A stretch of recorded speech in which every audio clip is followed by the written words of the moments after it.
श्लोक की भागवतम। तो ये जो भागवतम है, जो रूपनुगा विद्यापीठ है, ये प्रभुपाद जी की एक परिकल्पना थी। उन्होंने कृतानंद महाराज को एक लेटर में लिखा था, एक समय आएगा जब रूपनुगा विद्यापीठ करके एक इंस्टीट्यूट होगा और वो क्या करेंगे, ब्राह्मण और वैष्णवों को ट्रेनिंग देंगे। इसी चीज को ध्यान में रखते हुए हम सबके प्रिय प्रभुपाद जी के प्रिय शिष्य लोकनाथ महाराज जी, आप सब उनसे जानते होंगे, रूबरू होंगे। उन्होंने इस रूपनुगा विद्यापीठ का निर्माण किया और उनके ही डायरेक्शन में ये काम चल रहा है। ये पूरी की जो कोर्स है, ये सब उनके प्रयास या उनके गाइडेंस में ही हम लोग कर रहे हैं। रूपनुगा विद्यापीठ 100% ऑनलाइन है। ऑनलाइन घर बैठे जूम से, जैसे अभी आप लोग घर बैठे अटेंड कर रहे हो। इसका एक रूल है कि आपको अपना कैमरा ऑन रखना पड़ेगा। जिस तरह से हम जिस तरह से हम टेम्पल हॉल में बैठते हैं, तो हम क्या करते हैं, अपना फेस स्पीकर की तरह रखते हैं। यदि हम कैमरा ऑन करके नहीं बैठेंगे तो स्पीकर से हमारा रूबरू ही नहीं होएगा।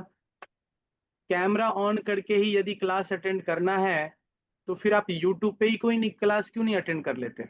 यूट्यूब पे तो बहुत क्लास है ना? तो आप जरूर यूट्यूब जरूर। से ही क्लास अटेंड कर लीजिए। लेकिन ये लाइव क्लास है, इसीलिए आप लोग अपना कैमरा ऑन करके आप लोगों ने इसके लिए जुड़े हो। आप ध्यान पूर्वक सुनोगे तो बहुत अच्छा होगा। इस ये हमारा रूल है, आप लोग ध्यान पूर्वक हमेशा जुड़िए और कैमरा ऑन करके सुनिए। तो इसके जो विशेष आप लोगों के टीचर हैं या हमारे प्रख्यात प्रवक्ता हैं इस चतुर्श्लोकी भागवतम का, वो श्रीमान धर्मराज प्रभु जी हैं। हमारे बीच धर्मराज प्रभु आ भी गए हैं। धर्मराज प्रभु परम पूज्य लोकनाथ स्वामी महाराज के बड़े ही कृपा प्राप्त और वरिष्ठ शिष्य हैं और इतने विनम्र हैं। प्रभु जी इतने सुंदर करते हैं। 1996 में जब मैं 5 साल का था और जब प्रभुपाद जी का सेनेटियल ईयर्स मनाया गया था, तो प्रभु जी दिल्ली में अपने गुरु महाराज को बहुत सारी सेवाओं में उन्होंने हेल्प किया और फिर उन्होंने डिसाइड किया कि उन्हें पूर्ण रूप से इस्कॉन ज्वाइन करना है। और प्रभु जी अरावरे में एज ए प्रेसिडेंट कई जगह मैनेजरियल रोल प्ले किए हैं। अभी वर्तमान में प्रभु जी लातूर में है।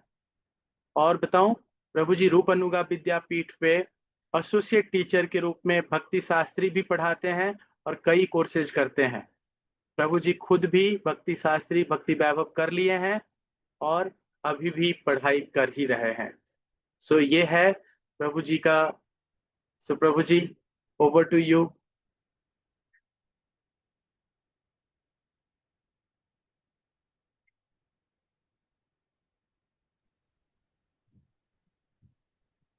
हरे कृष्णा। तो माधव चंद्र बहुत धन्यवाद आपका। मेरी आवाज सुनाई दे रही ठीक से? आप अब माधव कंटिन्यू चंद्र। कर सकते हैं मराठी में। ठीक है, नहीं मैं आपसे पूछ रहा हूँ, मेरी आवाज सुनाई दे रही ठीक से? हाँ जी, आवाज सुनाई दे रहा है ठीक से। यस, अभी मैं मराठी बात करूंगा। तो जी। शायद आप नहीं समझ पाएंगे, लेकिन फिर नहीं भी नहीं, मैं तो सुन आपके समझूंगा बारे ना। नहीं, आपके बारे में कुछ नहीं होगा, वो भागवतम के बारे में होगा। Thank you. तो मैं पहले थोड़ा शुरुआत करता हूँ हिंदी में ही और बाद में भी करता हूँ, मतलब हो पाता है। तो बहुत माधव चंद्र जी बहुत ही डेडिकेटेड गुरु महाराज के डिसाइपल है, परम पूज्य लोकनाथ स्वामी महाराज के। और अपना घर का भी पूरा सब देखभाल करते हुए साथ ही साथ माधव चंद्र बहुत ही विनम्रता से इस आंदोलन में बहुत अलग अलग प्रकार की सेवाएं करते रहते हैं। और मैं बहुत मतलब अपने आप को ये समझता हूँ भाग्यशाली कि जब नोएडा में था तो बार बार माधव चंद्र के साथ हम मिलते थे। और हमारे जन्मदिन भी, डेट नहीं मतलब वो डे, मतलब वो है केवल उतना ही, मैं नहीं बताऊंगा क्या है। और फिर वो साल तो अलग अलग है, एक होता तो फिर वो अलग है। तो फिर बहुत अच्छा लगता है। प्रभु के साथ बात करते हैं, बहुत ही डेडिकेटेड है, गुरु महाराज के प्रति बहुत समर्पित है। और गुरु महाराज जी बहुत विशेष उन पर कृपा बरसाते रहते हैं हर समय, जितनी मुझ पर नहीं बरसाते अभी तक। तो मैं चाहता हूँ कि मुझ पर भी गुरु महाराज की विशेष कृपा हो जाए, जिससे मैं भी कुछ उनको प्रसन्न करने के लिए कुछ कार्य कर सकूं। हरे कृष्ण। तर आता मराठीमध्ये आपण सुरू करूया, मराठीचा क्लास आहे। तर एकच मिनिट घेतो फक्त आपला सुरू करायच्या आधी, 1 मिनिट लेता हूं आपका, केवल लेस देन 1 मिनट।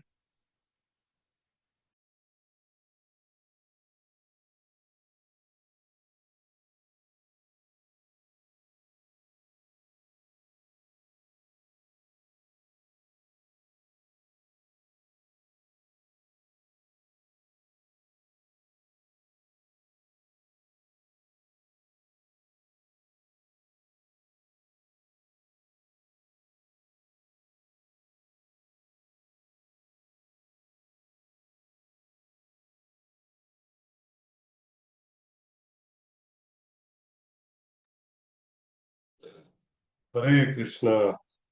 तर सर्वांची खूप खूप धन्यवाद मनपूर्वक.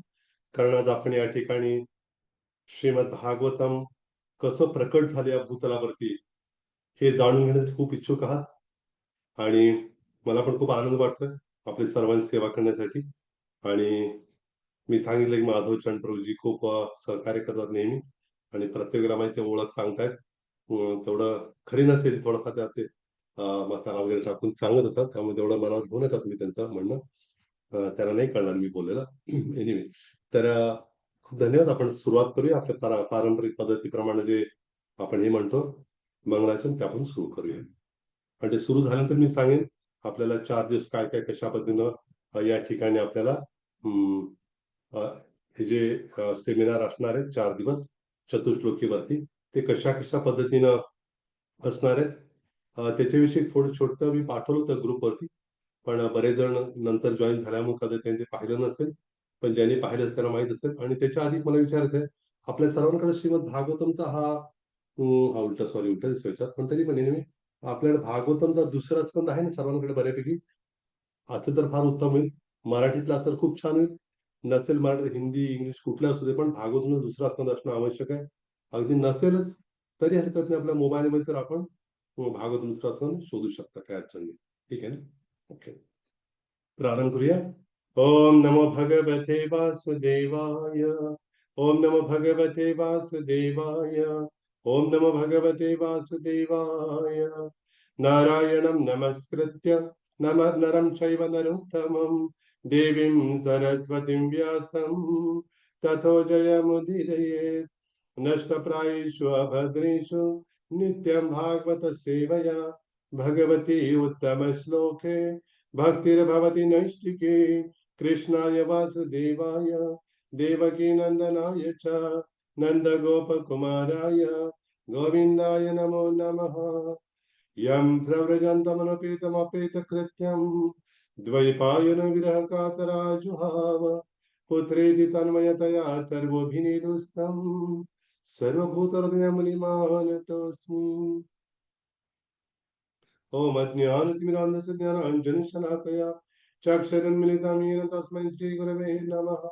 श्रीचैतन्यमनोभीष्टं स्थापितं येन भूतले स्वयं रूपः कदा मह्यं ददाति स्वपदान्तिकम्. वन्देऽहं श्रीगुरोः श्रीयुतपदकमलं श्रीगुरुन् वैष्णवांश्च श्रीरूपं साग्रजातं सहगण रघुनाथान्वितं तं सजीवं साद्वैतं सावधूतं परिजनसहितं कृष्णचैतन्यदेवम् श्री राधा कृष्ण पादान सहगण ललिता श्री विशाखान्वितांश्च. हे कृष्ण करुणा सिंधु दीनबंधु जगत्पते गोपेश गोपिका कांत राधा कांत नमोस्तुते. तप्त कांचन गौरांगी राधे वृंदावनेश्वरी वृषभानुसुते देवी प्रणमामि हरिप्रिये. नमो महावदान्याय कृष्ण प्रेम प्रदायते कृष्णाय कृष्ण चैतन्य नाम्ने गौरत्विषे नमः. वाञ्छाकल्पतरुभ्यश्च कृपा सिन्धुभ्य एव च पतितानां पावनेभ्यो वैष्णवेभ्यो नमो नमः. नमः विष्णुपादाय कृष्णप्रेष्ठाय भूतले श्रीमते भक्तिवेदान्त स्वामिनिति नामिने. नमस्ते सारस्वती देवे गौरवाणी प्रचारिणे निर्विशेष शून्यवादी पाश्चात्य देश तारिणे. जय श्री कृष्ण चैतन्य प्रभु नित्यानंद श्री अद्वैत गदाधर शिवासादि गौर भक्त वृंद. हरे कृष्ण कृष्ण कृष्ण हरे हरे हरे राम राम राम हरे हरे. मूकं करोति वाचालं भंगं लङ्घयते गिरिं यत्कृपातमहं वन्दे श्रीगुरुं दीनतारिणं परमानन्दमाधवं श्रीचैतन्यम् ईश्वरम्.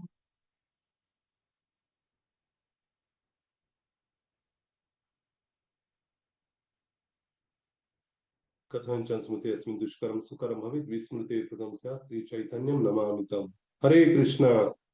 तर आज आपण चतुश्लोकी भागवत प्रारंभ करतो. विशेष करून रूपानुग विद्यापीठच्या अंतर्गत हा 4 दिवसाचा सेमिनार किंवा कोर्स होतो आहे. आणि पुन्हा एकदा या कोर्समध्ये जमलेल्या सर्वच भक्तांचं धन्यवाद किंवा स्वागत आहे सर्वांचं. आणि आपण प्रारंभ करूया चतुश्लोकी भागवतामध्ये भागवतासाठी. तर चतुश्लोकी भागवत सांगितलं भगवंतानी ब्रह्मदेवाला. आपल्याला माहिती आहे ब्रह्मदेव हे आपल्या संप्रदायाचे आचार्य आहेत. आपण इस्कॉन संस्थेत जे भक्त जे आहोत, इस्कॉन हे संस्थेत एक नाव दिले प्रभुपादांनी, जेणेकरून आपल्याला संपूर्ण विश्वात त्याची ओळख करता येणं सोयीचं व्हावं म्हणून. अर्थात आपल्या संप्रदायाचं नाव आहे ब्रह्म मध्व गौडीय संप्रदाय आपला आहे. त्याच्यामध्ये सुरुवातीला भगवान श्रीकृष्णांनी ब्रह्मदेवाला हे ज्ञान दिलं, चतुश्लोकी 4 श्लोकांचं. मग ब्रह्मदेवांनी काय केलं, मग ते ज्ञान नारद मुनींनी दिलं विस्तार करून त्याचा. आणि त्याच्यानंतर ते ज्ञान त्यांनी व्यासाला दिलं, आणि ते ज्ञान त्यांनी मध्वाचार्यांना दिलं. असं करत ही परंपरा शिला प्रभुपाद आणि ती पुढे चालू आहे परंपरा. तर अशा रीतीनं ब्रह्मदेव आपले मूळ आचार्य, त्यांना ते हे 4 श्लोक त्यांनाच भगवंताच्या मुखातून साक्षात त्यांना प्राप्त झाले. आणि खरं तर ब्रह्मदेव आपले आचार्य आहेत, पण ब्रह्मदेवांचं नाव ऐकतात आपल्या मनामध्ये जे ब्रह्म विमोहन दिलं आहे, माहिती ना आपल्याला. कृष्ण लीलेमध्ये जेव्हा ब्रह्म विमोहन लीलाचा प्रश्न येतोय, माहिती ना आपल्याला. जेव्हा भगवान श्रीकृष्ण बाल रूपामध्ये काय करत होते, त्यांच्या मित्रांना, सगळे मित्र सभोवताली बसलेले होते आणि कृष्ण मध्ये होते. आणि कृष्ण काय करत होते, प्रत्येक जण आपण आणलेला त्यांचं जे काही शिदोरी होती ते खात होते. आणि पण प्रत्येक आपलं काही उष्ट पण देत होते कृष्णाच्या हातामध्ये. आणि ब्रह्मदेवाने ते पाहिलं, त्यांना आश्चर्य वाटलं की ज्यांना आम्ही प्रार्थना केली होती येण्यासाठी, ते तर असे नाही आहेत. एवढं लहान मुलगा आणि त्यातनं उष्ट खातोय, हे काय त्यांना ते मनाला काय पटे ना त्यांना. त्याने विचार केला आपण थोडी परीक्षा घेऊया. आणि परीक्षा घेतली आणि नंतर त्यांना कळलं वगैरे, आपण म्हणतोय माहिती आपल्याला. तर ब्रह्मदेव हे मोहित झाले. कारण भागवतमच्या पहिल्या स्कंदातल्या पहिल्या अध्यायाचा जो पहिला श्लोक आहे, त्यात म्हटलेलं आहे मोह्यंती यत् सूर्यः, म्हणजे देवता सुद्धा मोहित होतात भगवंताकडं. आणि ज्या ब्रह्मदेवाने भगवंताला प्रार्थना केलेली आहे, ते भगवंत आलेले आहेत. पण ते बाल रूपामध्ये असल्यामुळं, उष्ट खात असल्यामुळं, अगदी एखाद्या सर्वसामान्य मुलासारखं त्यांचं वागणं, त्यांना ते थोडं संभ्रमात पडलेच ब्रह्मदेव. हे आपल्याला आठवतं जास्त. पण ते एक आपले आचार्य पण आहेत. हे लक्षात येईल लगेच. आणि अजून दुसरं म्हणजे, जेव्हा ब्रह्मदेवाने ते मुलं आणि वासरं आणि ही चोरीला नेली, चोरून नेली, बाळगोपाळानं चोरलं, आणि परत जेव्हा आले पाहिलं, भगवंताने स्वतःचा विस्तार केला होता. वासरांच्या आणि त्या गोपबालकांच्या रूपामध्ये. आणि जेव्हा ब्रह्मदेवाने म्हणजे ते आश्चर्य वाटलं, ही मी ठेवलेली मुलं का, ही कुठली बरं आहे, हे डबल रोल कुठला आला. त्याला आश्चर्य वाटलं ब्रह्मदेवाला. आणि नंतर मग भगवंताने काय केलं, पुन्हा दृश्य बदललं लगेच. आणि भगवंताच्या हातात चावी त्यांच्या हातात आहे, कंट्रोल. लगेच दृश्य बदल, आणि झालं काय की ते पाहू लागले सगळं. भगवंत चतुर्भुज रूपात दिसले, आणि त्यानंतर भगवंताने काय केलं, वृंदावनाचं विशेष दर्शन घडवलं. आणि मग त्यावेळेला काय केलं भगवंतानी, भगवंताचं ते दिव्य धाम दिसलं त्यांना. आणि मग भगवंतांची त्यांनी स्तुती केली ब्रह्मदेवाने. ब्रह्मस्वता आपण म्हणतो की ब्रह्मस्वता. तर मुद्दा हाच आहे की मग भगवंताने त्यांना मोहित केलं, आणि त्या आणि अक्षरशः कशी गोष्ट आहे, ते भगवान श्रीकृष्णांद्वारे मोहित झाले, महामायेद्वारे मोहित झाले नाहीत. फरक आहे. म्हणजे भगवंताने त्यांना माध्यम बनून काय केलं, त्यांचं दिव्य धाम दाखवलं, आणि त्याचबरोबर आपल्याला पण ते काय केलं, प्रेरणा मिळते ते धामाचं वर्णन ऐकून. आणि हे जे चतुश्लोकी आहे, ते ऐकल्यावर आपल्याला थोडंसं कदाचित थोडं जास्त तात्विक वाटेल. तात्विक, सात्विक नाही म्हटलं मी, तात्विक म्हणतोय. थोडं जास्त तत्वप्रधान, जास्त तत्वज्ञान आहे त्याच्यामध्ये, असं वाटेल आपल्याला. आणि पहिले 4 श्लोक ऐकल्यावर काय चतुश्लोक हे समजेल काय, दम वाटत नाही असं वाटेल आपल्याला. पण तेच चतुश्लोकी भागवत जेव्हा शुकदेव गोस्वामी ते विस्तार करून सांगतात, हं, तेव्हा का त्याच्यामध्ये विशेष रस आपल्याला मिळू लागतो. का बरं? कारण खरं तर हे जे भागवत आहे, याचा विचार किंवा चर्चा करून त्याच्यात आनंद मिळतो खरं तर. नुसतं आपण एकटं बसून भागवत वाचल्यावर त्याचं तेवढं महत्व, म्हणजे एवढं रस मिळत नाही. म्हणजे अशी चर्चा करतोय ना आपण, जसं आता हे चतुश्लोकी भागवतचा आपण एक सेमिनार ठेवलाय, पण याच्यात काय करतोय आपण, ही चर्चा करतोय. भले तुम्ही काय बोलत जरी नसला तरी सुद्धा, फक्त मीच बोलतोय ना, आपण सगळे म्हणून सहभागी झालोय. हं, या झूमच्या माध्यमानं. थोडं टेक्नॉलॉजी मॉडर्न आहे, पण पद्धत ते कार्य तेच आहे, नाही का? टेक्नॉलॉजी वापरली म्हणून भागवत बदललं नाहीये. हं. आणि भागवत आहे तेच.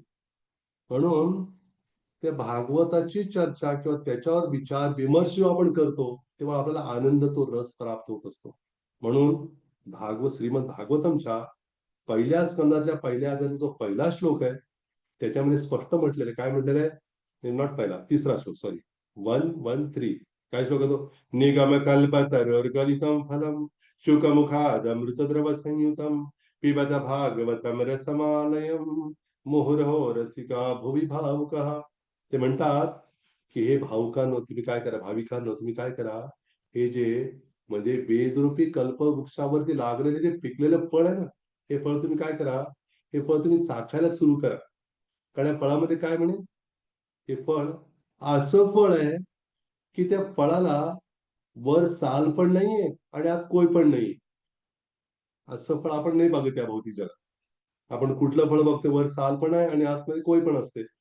म्हणजे फळ असं की ते नुसतं रसाने भरलेले. विचार करा, असं रसाने भरलेलं फळ जर दिलं तर आपण कसं खाऊ, ते किती सुंदर दिलं. असं एक फळ आहे.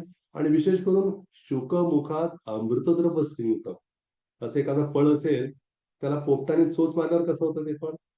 जास्त टेस्टी असतं म्हणतात, चविष्ट असतं ते. तसं ते शुकदेव गोस्वामींनी सांगितलं अजून जास्त रसदार झालेलं.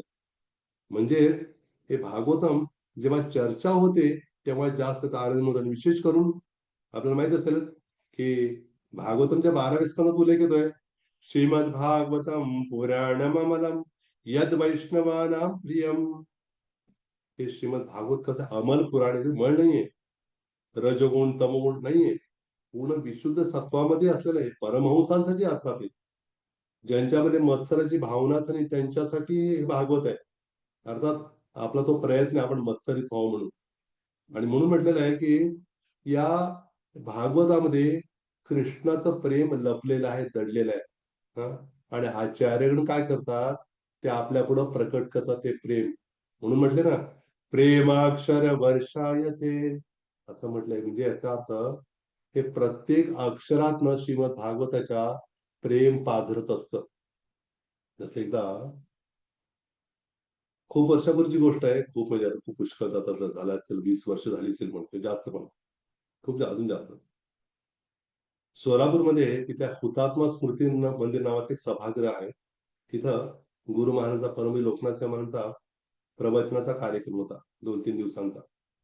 आणि मग ते प्रवचन झालं आणि त्यानंतर असं होतं की सर्वांना प्रश्न विचारण्याचं हे होतं. पण आम्ही आवाहन केलं प्रश्न विचारा म्हणून. पण आम्ही सांगितलं की आम्ही कागद देऊ किंवा कागदाचे तुकडे देऊ आणि त्याच्यात तुम्ही काय करायचं, आपला प्रश्न लिहून पाठवायचा. कारण आम्ही ते आदल्या दिवसाचा अनुभव घेतला, लोक काय पण उलटसुलट प्रश्न विचारतात. त्यामुळे गुरुमानन उगीच व्यत्यय नको म्हणून आम्ही काय केलं, कागदाचं सुरुवात केली पाठवायला आणि पेन पण देत होतो. पण त्याच्या आधी काय झालं, त्याच्या आधी एक माताजी अशा मध्यमहीमध्ये त्यांनी हात वर केला, महाराज माझा प्रश्न आहे. तर आम्ही ठरवतो की असं मधलं कोणी घ्यायचं नाही. पण महाराज दयाळू आपले म्हटलं, विचार.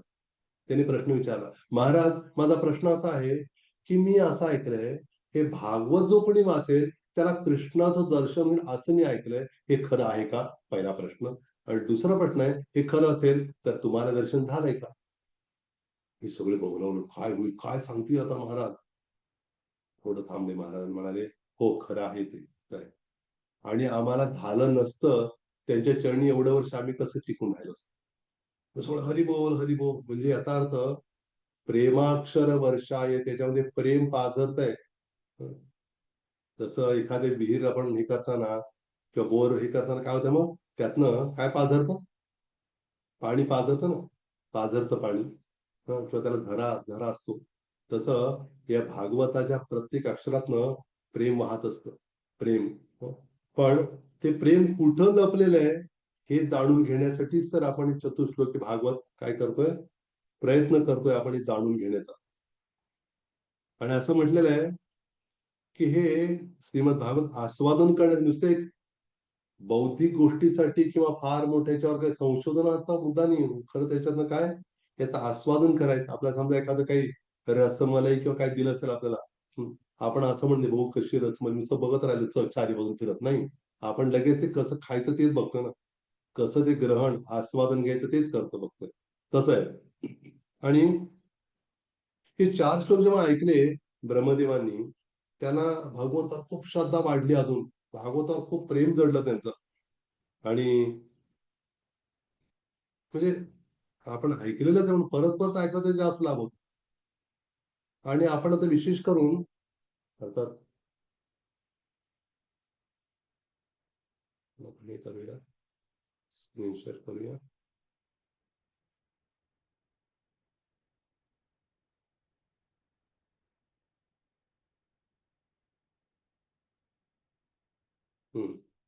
अच्छा, एक मिनिट है.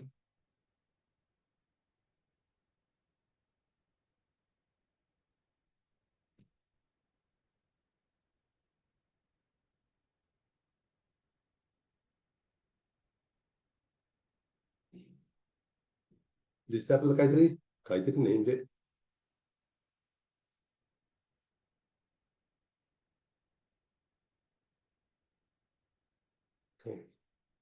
तर मी आशा करतो की आपल्याला काहीतरी म्हणजे हे दिसतंय, लिहिलेलं दिसतं ना चतुश्लोकी भागवत, असं निश्चितच दिसत असेल. आणि विशेष करून आपण पाहतोय या चतुश्लोकी भागवताविषयी आपण आता चर्चा करतोय. तर आपण म्हणजे प्रत्यक्षात चतुश्लोकी भागवताचा विषय किंवा चर्चा करायच्या आधी आपल्याला थोडं अजून एक विशेष गोष्ट पण पाहायची आहे, ते मी सांगेन आपल्याला. आता बघा, जसं खरं पाहायला गेलं तर एखादी गोष्ट पूर्वी अशी पद्धत होती की ती गोष्ट, एखादी गोष्ट केल्यावर मग ते सांगितलं जात होतं की ह्याचा फायदा असा आहे. किंवा समजा आपण एखादं स्तोत्र असतं की नाही, स्तोत्र ऐकताय ना, स्तोत्र. हं? ज्याला स्तोत्र शब्द चांगलं म्हटलं पाहिजे, स्तोत्र व्यवस्थित नाही म्हटलं मग ते तोत्र असं होत आहे, मग तोत्र वेगळंच आहे शब्द, बरं का. स्तोत्र म्हणायचं असतं. मग स्तोत्र जे आहे ते म्हटल्यानंतर त्याच्या शेवटी त्याचं काय असतं माहिती आपल्याला, त्याला म्हणतात फलश्रुती, किंवा हिंदीमध्ये त्याला श्रुतीफल म्हणतात.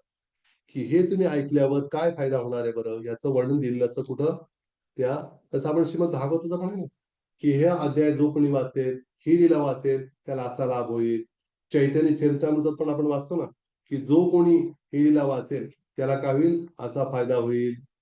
असा ना फायदा दिलाच ना. तर आपण ते जाणून घेऊया आधी. का बरं? ते जाणून घेतल्यावर आपल्याला काय होईल, थोडं वाटत अरे वा असं आहे होय, मग बरं झालं की. मग आपण काय करू, थोडंसं त्याच्याविषयी आपल्याला मनात काय होईल, एक श्रद्धा वाढेल आपली, आधी त्याचं फळ काय मिळणार म्हणून. खरं तर जो भक्त तो फळाची अपेक्षा करत नाही, पण तरी पण ते आध्यात्मिक आहे, हे काय भौतिक फळ नाही की त्याला भौतिक जगातलं कुठलं फळ दिलं असं दिव्य आहे. त्यामुळे थोडं आपण जाणून घेऊया की याचं कसं काय फळ किंवा काय आपल्याला प्राप्त होणार आहे ते. त्यापूर्वी एकच मिनिट.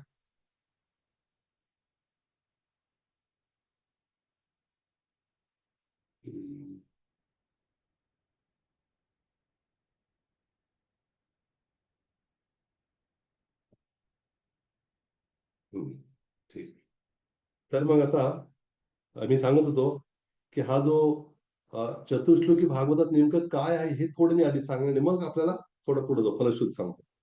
आता बघा, की जसं श्रीमद भागवतामध्ये हे चतुश्लोकी येण्याचं कारण काय घडलं नेमकं हे थोडं आपण जाणून घेऊया, मग आपण एकेका श्लोकामध्ये प्रवेश करूया आणि आपल्याला ते श्लोक म्हणायला पण बरं पडेल. हम्म. एक मिनिट, ते मी सांगणार. 8व्या अध्यायामध्ये, दुसऱ्या स्कंदातला जो 8वा अध्याय आहे त्याच्यामध्ये परीक्षित महाराजांनी बरीच प्रश्न विचारले. हे काय ते काय, आता सगळं ते प्रश्न आता घेतलं तर आपल्याला ते मुख्य ह्याच्याला थोडा वेळ लागणार, म्हणून मी ते सगळं सांगत नाही.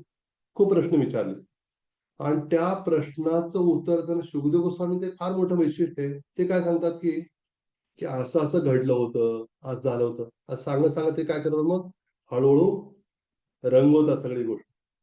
मग ते म्हणतात की भगवान श्रीकृष्ण आणि ब्रह्मदेवांमध्ये जी चर्चा झाली, किंवा भगवंतानी जे ब्रह्मदेवाला 4 श्लोक सांगितले भागवताचे, ते श्लोक म्हणजे तुझ्या प्रश्नांची उत्तर आहेत, असं सांगताना मग ते सगळं वर्णन त्यांनी सांगितलेलं आहे पूर्ण.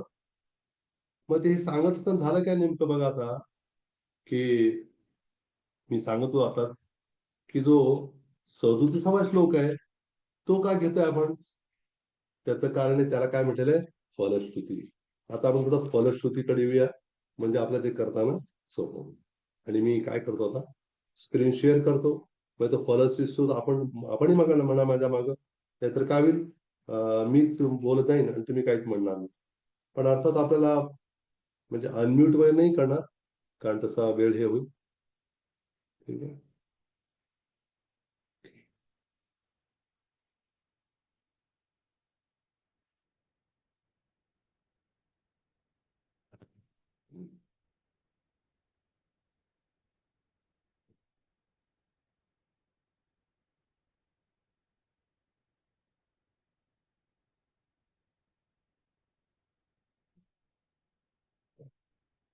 हा श्लोक दिसतोय सर्वांना? आता मला सगळेच तुम्ही दिसत नाहीत, काही जण दिसत आहेत मला. काही जणांचे हे आहेत चालू. बरं. संतोष श्लोक दिसतोय का श्लोक आपल्याला? संतोष बोमड्याल श्लोक दिसतोय ना? Okay, good. तर आता मी काय करतो, हा श्लोक हा दुसऱ्या स्कंदातल्या 9व्या अध्यायातला 34वा श्लोक आहे. आणि श्रीमद भागवतमच्या दुसऱ्या स्कंदातला 9वा अध्याय आहे, त्यातले 33, 34, 35, 36 हे 4 श्लोक म्हणजे चतुश्लोक भागवत आहेत. हे मी सांगितलं नंतर ना. पण त्याच्या आधी मी जर सांगितलं, फलश्रुतीचा हा श्लोक आहे. या फलश्रुतीमध्ये काय होतं बघा, हा श्लोक मी म्हणतो माझ्या मागं, तुम्ही म्हटलेलं मला ऐकू येणार नाही, पण तुमचे ओठ हल्ल्यावर मला कळेल. तर आता तुम्ही काही बोललं तरी मला वाटतं तुम्ही श्लोक म्हणता असं गृहीत धरेल ना. पण मला माहिती नाही तर काही पण नाही बोलणार, श्लोकच बोलणार. ठीक आहे ना? Okay, good. तर आता आपण म्हणूया, हा दुसऱ्या स्कंदातल्या 9व्या अध्यायातला हा आहे 37वा श्लोक. माझ्या मागे म्हणण्याचा प्रयत्न करा. हे तन्मतम समातिष्ठ म्हणा. परमेण समाधिना भवान कल्प विकल्पेषु न विमुह्यति करिचेत. बघा याचा अर्थ खाली माहिती ना. हे ब्रह्मदेवा, मनाच्या दृढ एकाग्रतेने या निष्कर्षाचे अनुसरण कर, म्हणजे आंशिक प्रलय समयी अथवा अंतिम प्रलय समयी सुद्धा कोणताही अहंकार तुला मोहित करू शकणार नाही. काय केल्यामुळं? निष्कर्ष म्हणजे कुठलं? हे चतुश्लोकी भागवत. कोण सांग? भगवान म्हणतात. हे तुला मी जे ऐकवलेलं आहे, एतन्मतम समातिष्ठ परमेण समाधीना. तू काय कर, हे 4 श्लोकांचं एकाग्रतेने त्याचा जो निष्कर्ष तो अनुसर ते जीवनामध्ये उतरायचा आहे. म्हणजे काय होईल, आंशिक प्रलय किंवा अंतिम प्रलय झाल्यावर सुद्धा कुठलाही अहंकार मोहित करू शकणार नाही. मी एवढं सगळं बनवलंय, मी केलंय, मी असं ना आपलं. तर ते नाही होणार, तो अहंकार येणार नाही. कारण ब्रह्मदेव म्हणत होते की मला अहंकार तर येणार नाही ना, मी सृष्टी निर्माण केली म्हणून. छोटं घर बांधलं किती म्हणतो आवडलं, माझं घर माझं माझं. पण ते सृष्टी बनवणार त्यांना किती अहंकार येण्याची शक्यता झाली असती, पण भगवंताला नाही, तसं नाही होणार. आता बघा, प्रश्न आहे, भगवंत त्या ठिकाणी म्हणतात की तो मोहित होऊ शकणार नाही म्हणून. आणि आपल्यातले आपण बरेच जण दीक्षा घेतलेली असते म्हणा, किंवा आपण 16 माळा जप करत असतो, भक्तीमध्ये असतो, तरी पण आपल्याला हा अहंकार आपल्यामध्ये काय येतो बरं? काय कारण आहे? इथं असं म्हटलेलं आहे की आपण जे काही सांगितलं ते आपण फॉलो करत नाही, असं म्हटलेलं इथं. म्हणजे बघा, भगवान म्हणतात, हा श्लोकात बघितला आपण, समातिष्ठ परमेण म्हटलेलं आहे. समातिष्ठ म्हणजे स्थित आणि दृढ राहायला सांगितलेलं आहे. काय सांगितलेलं आहे? स्थित आणि दृढ राहायला सांगितलेलं आहे. आणि पुढे म्हटलेलं आहे या ठिकाणी, म्हणजे तीव्रतेनं आणि ध्यानपूर्वक काय केलं पाहिजे त्याच्यावरती. इथं काय शब्द वापरला माहिती का? म्हणजे समाधीना, मनाची एकाग्रता, मन तिथं पाहिजे. आपण, माझा एक प्रश्न आहे आपल्याला, जेव्हा आपण एखादं पुस्तक वाचतो, ग्रंथ वाचतो, तेव्हा त्या ठिकाणी आपण पूर्ण वाचून काढलं तरी पण कधी कळत, आपल्याला बऱ्याच वेळा कळत नाही. का बरं? कारण आपलं मन तिथं नसतं. बरोबर आहे ना? एकाग्रता म्हणजे काय? कॉन्सन्ट्रेशन म्हणजे काय बरं? आपलं मन तिथं असणं, याला म्हणतात एकाग्रता.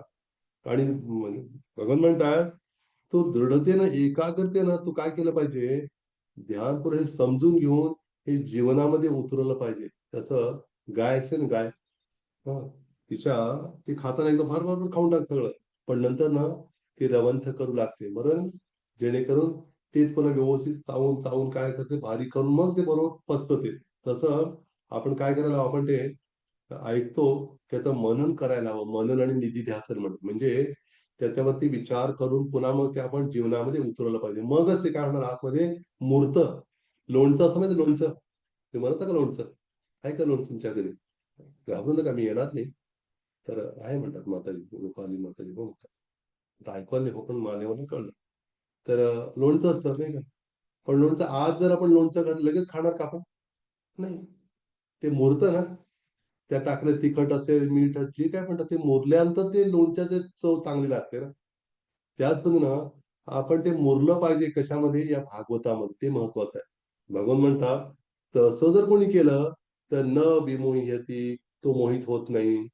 म्हणजे आपण भौतिक जगामध्ये मी शरीर समजतो स्वतःला, मी हा तो, त्याच्यामुळे आपण मोहित झालेलो आहे. पण भगवान म्हणतात न विमुह्यती. विमुह्यते म्हणजे नुसतं न मोहिते म्हटलंच ना भगवंतांनी, नाही. विमुह्यते म्हणजे काय? तो जो प्रत्यय लागला नाही विमुहीचा अर्थ आहे की मुळीच अगदी पूर्णपणे अगदी मोहित होणारच नाहीस तू. पुन्हा प्रश्न पडतो आज, मोहित होणार नाही असं भगवंत म्हणाले ब्रह्मदेवाला. मग ब्रह्मदेव मोहित कसं झाले बरं भगवंताला बघून? लहान मुलगा का म्हणून ती भगवंताची योजना होती, जेणेकरून मी म्हटलं ना सुरुवातीला, ते भगवंताद्वारे मोहित झाले, भगवंताची इच्छेनं आणि महामायेद्वारे मोहित नाही झाले. आणि भगवंताने त्यांना आपलं धाम दाखवलं, त्यांना मार्गदर्शन आणि हात मिळवला होता. आता तो एक श्लोक येतोय, भगवंत हात मिळवणी करतात सेकंड आणि मग बोलू लागतात भगवंत त्यांच्याशी. त्या श्लोकामध्ये पुन्हा एकदा ह्याचं भाषांतर ऐका आपण. मना हे ब्रह्मदेवा, मनाच्या दृढ एकाग्रतेने या निष्कर्षाचे अनुसरण कर, म्हणजे आंशिक प्रलय समय अथवा अंतिम प्रलय समय सुद्धा कोणताही अहंकार तुला मोहित करू शकणार नाही. भगवान सांगतात इथं. तर आपण याच्यामध्ये बघा, षड गोस्वामींमध्ये पण काय ही निपुणता आलेली आहे. ती कशी बघा आता. जे षड गोस्वामी होते त्यांनी काय केलं? षड गोस्वामींनी एक वैशिष्ट्य आहे षड गोस्वामींचं. काय वैशिष्ट्य आहे षड गोस्वामींचं? ते काय करतात? नेहमी चर्चा करत असतात. ती कसली चर्चा करतात बरं षड गोस्वामी? काय त्यांचं हे चर्चेचा विषय काय असतो माहिती ना आपल्याला? तर आता आपण चर्चेचा काय विषय ते जाणून घेऊ आपण. त्याच्या आधी चर्चा करूया. बघा आता मी मला काय सांगायचं लक्षात घ्या. आपल्याला कंटाळा तर येत नाही ना? बोर होतं का थोडस? नाही थोडस जास्त नाही ना? बरं ठीक आहे, समजतं ना? हो तर म्हणतात बाबा. आता नाही म्हणून चालणार नाही, कारण आता आपण आलोय नाही म्हटलं तर परत हे होणार. बरं ठीक. तर आपण बरेच जण, आपल्याला काही जणांनी मग आपलं हे चालू ठेवलेलं आहे, काय म्हणतात, कॅमेरा ऑन ठेवलेला आहे, काही जण नाहीये. हा. त्यांचं कदाचित प्रसादाची वेळ झाली असण्याची शक्यता किंवा व्हॉट एव्हर जे काय ऑफिसमध्ये त्याला समजा. तर हाच मुद्दा आपला की षड गोस्वामी सुद्धा त्यांच्यात निपुणता कशी आली म्हणे, असं म्हटलेलं आहे.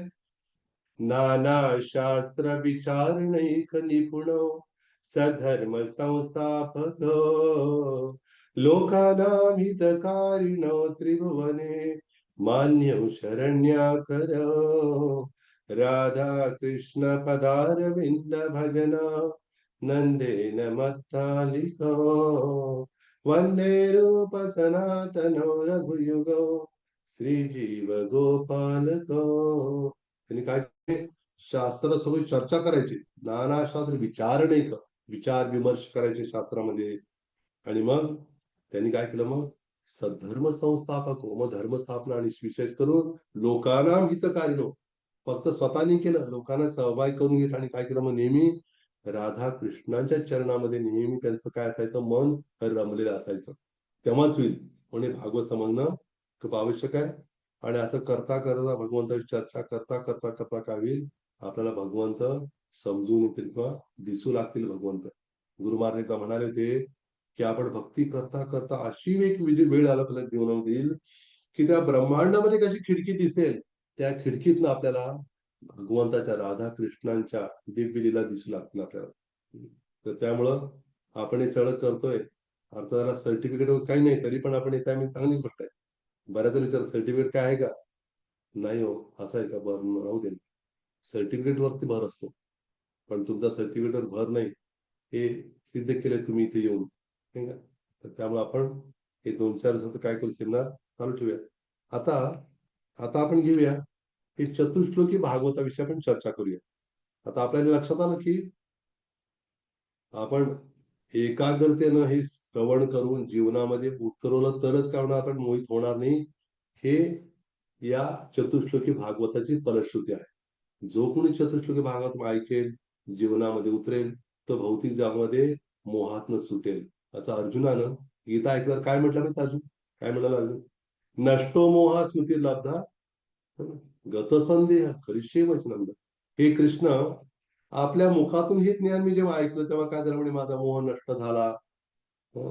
गत संदेह, संदेह नष्ट झाला आणि करिष्ये वचनं, आपण जे सांगा ते मी ऐकायला तयार, करायला तयार. त्याच पद्धतीने इथं भगवंत म्हणतात की एकाग्रतेने सगळं समजून घेतलं, उतरवलं जीवनामध्ये, तर काय होणार, मोह नष्ट होईल. आणि आपली इच्छा आहे की नाही मोह नष्ट व्हावा म्हणून, का वाढवायचं, नष्ट करायचं ना. तर आपण जाणून घेऊया मग असं काय ब्रह्मदेवाने विचारलं बरं प्रश्न. तर ब्रह्मदेवाने तर तपस्या केली. 1000 दैवी वर्ष, माहिती 1000 दैवी वर्ष म्हणजे स्वर्गातल्या स्वर्गवासी, स्वर्गात लोक, त्यांचा आपले 6 महिने त्यांचा एक दिवस आहे. अशा हिशेबानं 1000 वर्ष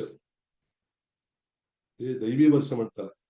तेवढं काळासाठी त्यांनी तपस्या केली ब्रह्मदेवाने. कारण ब्रह्मदेवाचा जन्म झाला, गर्भवृक्ष विष्णूंच्या नाभीतनं एक कमळनाळ उगवलं आणि त्यातनं त्या झालेल्या प्रकट झालेल्या कमळावरती ब्रह्मदेवाचा जन्म झाला. आता बघा, ब्रह्मदेवाचा जन्म होतो झाला, त्या ब्रह्मदेवाची कशी स्थिती आहे बघा. ब्रह्मदेवाने जेव्हा, ते श्लोक आहेत बरेच, आपण थोडेफार घेऊया, सगळेच नाही. तर त्यांचे म्हणजे तपस्या करून आलं, ते कळे ना त्याला कुठून आलो का, पूर्ण त्या कमळाच्या, त्यांना कमळनाळाच्या ह्याच्यापर्यंत गेले, वर आले. आणि पुन्हा बसले कमलासनावरती, कमलासन, कळलं ना, वर बसले. काहीच कळ, सगळं अंधार आणि सगळीकडे पाणीच पाणी, काहीच दिसत नव्हतं. पाणीच पाणी चहूकडे. तर त्याला कळेना कुठं जायचं, काही कळेना. पण त्याला काय झालं, आवाज ऐकू आला, त्याने विशेष शब्द ऐकू आले. असं म्हणतो श्लोक असा आहे, सचिंतयन्त्वक्षरमेकदांब स्युपाशृणोद्विगर्दितं वचो विभो स्पर्शेषु यत् षोडशमेकविंशं निष्किंचनानां यद्धनं विदुः. त्याचा अर्थ असा आहे, असं विचार करताना पाण्यामध्ये जवळून 2 अक्षर ऐकले, 2दा एकच अक्षर. काय अक्षर होती? त प त प. लगेच ओळखलं. आपण म्हटलं तप तप काय असेल बरं, लगेच कळलं, तप तपश्चर्या. तपस्या त्यांनी केली, मी सांगितलं 1000 वर्ष तपस्या केली. आणि मग त्यांना काय झालं, मग त्यांना भगवंतानं विशेष ज्ञान प्राप्त झालं. त्यांना आधी हृदयातून त्यांना कळलं, तपस्या केली, भगवंताचं कृष्ण मंत्राचं उच्चारण त्यांनी केलं. आणि त्यानंतर भगवंताने काय केलं मग, असं भगवान म्हणतात, प्रसन्न म्हणतात की की तो श्लोक आहे.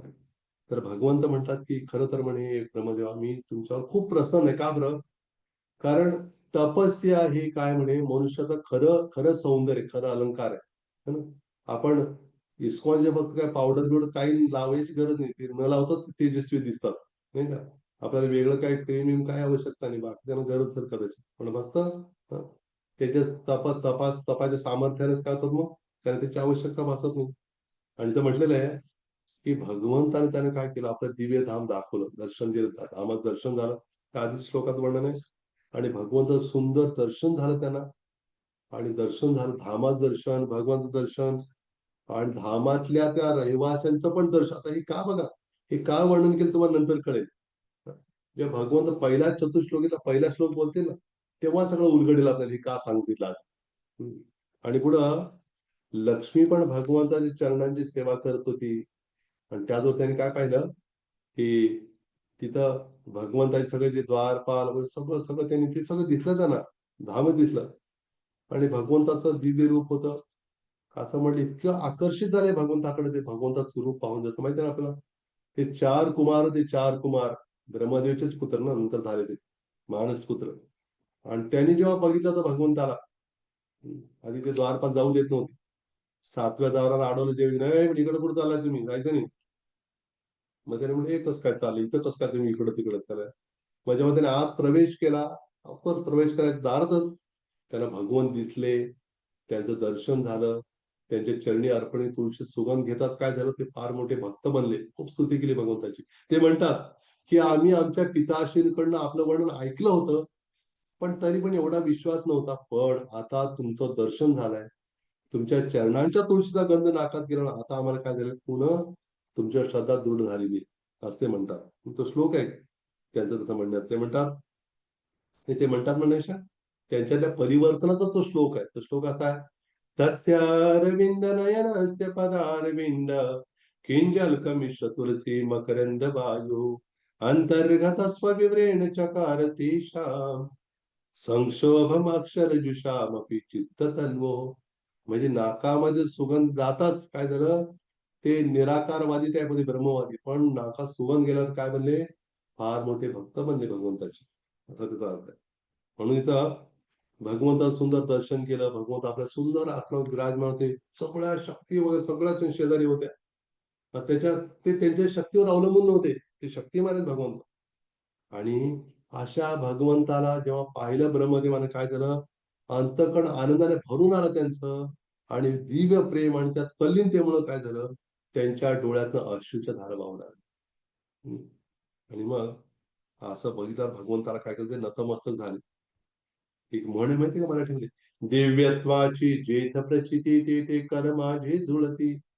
काय भव्य दिव्य बघितलं, अरे बापरे असं आहे का, आपण एक झोपतो की नाही, तसं झाले. आणि इथं म्हटलेलं आहे, जीवांसाठी परम पूर्णचा मार्ग हाच आहे. म्हणजे भगवंताला पाहणं फार महत्वाचं आहे. पण होतंय काय, ज्यांना ते पाहण्यासारखे डोळे नाही, त्यांची खूप इच्छा बघायची. प्रभुपाद म्हणतात ना, दाखवा देवा, दाखवा दाखवा म्हणतात लोकांना. प्रभुपाद म्हणतात, दाखवा, तुमच्या डोळ्यावर एवढा काय विश्वास बरं, काय काय बघू शकताय का या डोळ्यांनी तुम्ही? अहो भौतिक गोष्टीच बघू शकत नाही, आपलीच पाठ दिसत नाही आपल्याला, आणि काय दिसणार आपल्याला बघून. प्रभुपाद म्हणतात, तुम्ही डोळ्यानं पाहायच्या आधी कानाने पहा म्हणे भगवंता. म्हणजे कान असं करायचं नाही, मंदिरात गेलं असं बघा बसायचं नाही, असं करायचं नाही, तसं करता अर्थ नाही. कानानं ऐकायचं. काय जण वाटेल कानानं पहा म्हटलं मंदिरात, अहो असं का करता, हो सेमिनार मध्ये सांगितलं आम्हाला, आहे बघा रेकॉर्ड ऐका तुम्ही. तसं नाही, त्या अर्थी कानाने नाही, कुठल्या अर्थी, कानाने ऐकायचं कसं दर्शन करायचं भगवंताचं. मग ते ऐकून ऐकून काय होणार, भगवंताचं दर्शन होणार. आणि पुढे म्हटलेलं आहे की या त्याच्यामध्ये की ब्रह्मदेवाला जेव्हा भगवंतानी पण पाहिलं, एकमानं पाहिलं, आणि ब्रह्मदेवांना पाहिल्यावर भगवंताने ओळखलं की ही योग्य व्यक्ती आता निर्मिती कार्य देऊ शकतो. आधी भगवंतानी बघा दोन शब्द आहेत माहिती तुम्हाला, एक सर्ग आणि दुसरं विसर्ग. ऐकलं शब्द आपण, सर्ग माहितीये, सर्ग स्वर्ग नाही बरं का, सर्ग आणि विसर्ग. सर्ग म्हणजे महाविष्णूच्या सृष्टीपर्यंत ते सर्ग आहे, अनंत कोटी ब्रह्मांड बाहेर पडतात. आणि ब्रह्मदेव काय करतात, प्रत्येक ब्रह्मांडातले ब्रह्मदेव त्या त्या ब्रह्मांडातली निर्मिती, सगळं कच्चा माल ठेवलाय भगवंतानी, पृथ्वी अग्नी वायू सगळं ठेवलेलं आहे. फक्त मिसळून त्यांनी शरीर बनवायचं, कोणी ब्रह्मदेवाने, एवढं सोपं नाही मिसळून बनवायचं. म्हणजे पण उदाहरण सांगितलं आपल्याला, म्हणजे हे ब्रह्मदेव जे बनवतात सृष्टी त्याला विसर्ग म्हणतात, आणि महाविष्णू जे बनवतात त्याला सर्ग म्हणतात. आणि मग त्याच्यामध्ये भगवंतानी बघितलं, हा आहे बरं का योग्य व्यक्ती आहे. आणि भगवंत खूप प्रसन्न झाले, तपस्या. आणि काय केलं मग, स्मितहास्य करत काय शब्द वापरलेला आहे, शब्द वापरलेला आहे. काय केलं भगवंतानी बघा, की भगवंतानं आपला हात पुढे केला, आणि हात करे स्पृशन शब्द आहे. म्हणजे प्रिय हा प्रियम प्रीतमना करे स्पृशन. भगवंताने काय केलं, हँड हँड शेक हँड. हे शेक हँड आता तर नाही, आधीपासून आहे. आपलं वाटतं सेकंड सेकंड करा, पण कसं आपण सेकंड करताना सेकंड असं एकदम हे नाही, किती प्रेमानं. भगवंत बघा ना, प्रीत म्हणा हा. आणि मग मग बोलू लागले भगवंत. का त्याला माहिती आहे की ब्रह्मदेव अशी व्यक्ती, ते काय करू शकतात, आपण दिलेलं कार्य करू शकतात व्यवस्थितपणे. पुष्करला कोण गेले, पुष्करला कोण कोण गेले आपल्याला, पुष्कर माहिती का आपल्याला, पुष्करला संतोष साहेब गेले, आणि शोभना माताजी गेलेली दिसत आहे पुष्करला. हात वर दिसला का नाही, हात वर केला होता का तुम्ही, बरं अजून कोण कोण गेले बरं पुष्करला. अच्छा, पांचाली प्रेमातांचा हात वर दिसतोय, अच्छा असं आहे का, बरं. सर्वांचे हात तुमचे दिसणार नाही मला, अच्छा सगळंच हात. हो आपले वंशी वदन प्रभूंच्या हातवर आहे आणि त्यांच्या हातातलं पेन पण वर आहे, त्यामध्ये नोट्स काढतात ते सिद्ध होत आहे. तर सगळीकडे दिसत असतात. आजच मी लातूरमधून जात असताना बाईकवरनं, पुढे बाईकवर एकदम चालले होते. मी माझ्या सोबत असलेल्या प्रभूंना म्हटलं, अहो वंशीवदन प्रभू चाललेत बघा, सेम एकदम मागणं, आणि समोरनं बघितलं वेगळंच. म्हटलं बरं झालं, आठवण तरी झाली बाबा अशा मोठ्या वैष्णवांची. तर हरे कृष्ण गेलेला आहे म्हणा, फार चांगली गोष्ट आहे. आता पुष्करला, पुष्कर जाऊन पुश करायचं नाही कोणाला तिथं. नाव तसं इंग्लिश नाव नाही, तर पुश करायचं नाही तिथं. पुष्कर म्हणजे त्या ठिकाणी विश्वातलं फक्त एकमेव काय आहे माहिती तिथं, एकमेव ब्रह्मदेवाचं मंदिर तिथं. आणि त्या ठिकाणी आता सॉरी, बऱ्याच जणांची हात वर केले, मी सर्वांना नावाचा उल्लेख नाही करत, नाही तुम्ही म्हणा अहो आमचं आम्ही गेलोय आमचं नाव सांगितलं, तसं काही नाही, तर समजू नका. पहिल्याच दिवशी असा गोंधळ पडू नका, हीच आपल्याला विनंती आहे. तर मुद्दा हाच आहे की त्या पुष्कर मध्ये, म्हणजे पुष्कर तीर्थ आहे तिथं, तीर्थराज म्हणतात पुष्करला. तिथं मात्र म्हणजे आपण गेला असाल तर उत्तम, आम्ही पण जाऊन आले पुष्कर, सुंदर ठिकाण आहे. आणि तिथंच फक्त ब्रह्मदेवाचं मंदिर आहे. आपल्याला माहिती आहे का ब्रह्मदेवाचं मंदिर कुठं नाही, तिथंच आहे, कारण ते शाप आहे ब्रह्मदेवा. तो काय शाप आहे आता म्हणजे सांगू का, मी सांगू का? अनादी पुरुष, हो ना, तो म्हणतो तो अनादी पुरुष आहे, त्यामुळे तू ऐकली, ठीक आहे. तर आता असा मुद्दा आहे की काय झालं एकदा, ब्रह्मदेवच यज्ञ, फार मोठा यज्ञ होणार होता, आणि यज्ञाचे सगळे पुरोहित वगैरे आलेले होते. आणि मग सांगितलं की आता लवकर यज्ञाची ती विशिष्ट वेळ हे होते आणि तुम्हाला यायलाच हवं, म्हणजे सर्वांनी बसावून बोलवलं. आणि मग त्या पुरोहितांनी विचारलं, ब्रह्मदेवाला म्हटलं की हा तुमच्या धर्मपत्नींना घेऊन या, म्हण दोघांनी म्हणून जोडीनं करायचं यज्ञ. मग त्यांनी निरोप पाठवून इंद्राला सांगितलं, इंद्र तू काय कर, म्हणजे लवकर जाऊन तू घेऊन ये म्हणे पत्नीला, आणि सांग फार आवश्यकता उशीर झाला तर मग यज्ञ करता येणार नाही, सफल होणार नाही यज्ञ.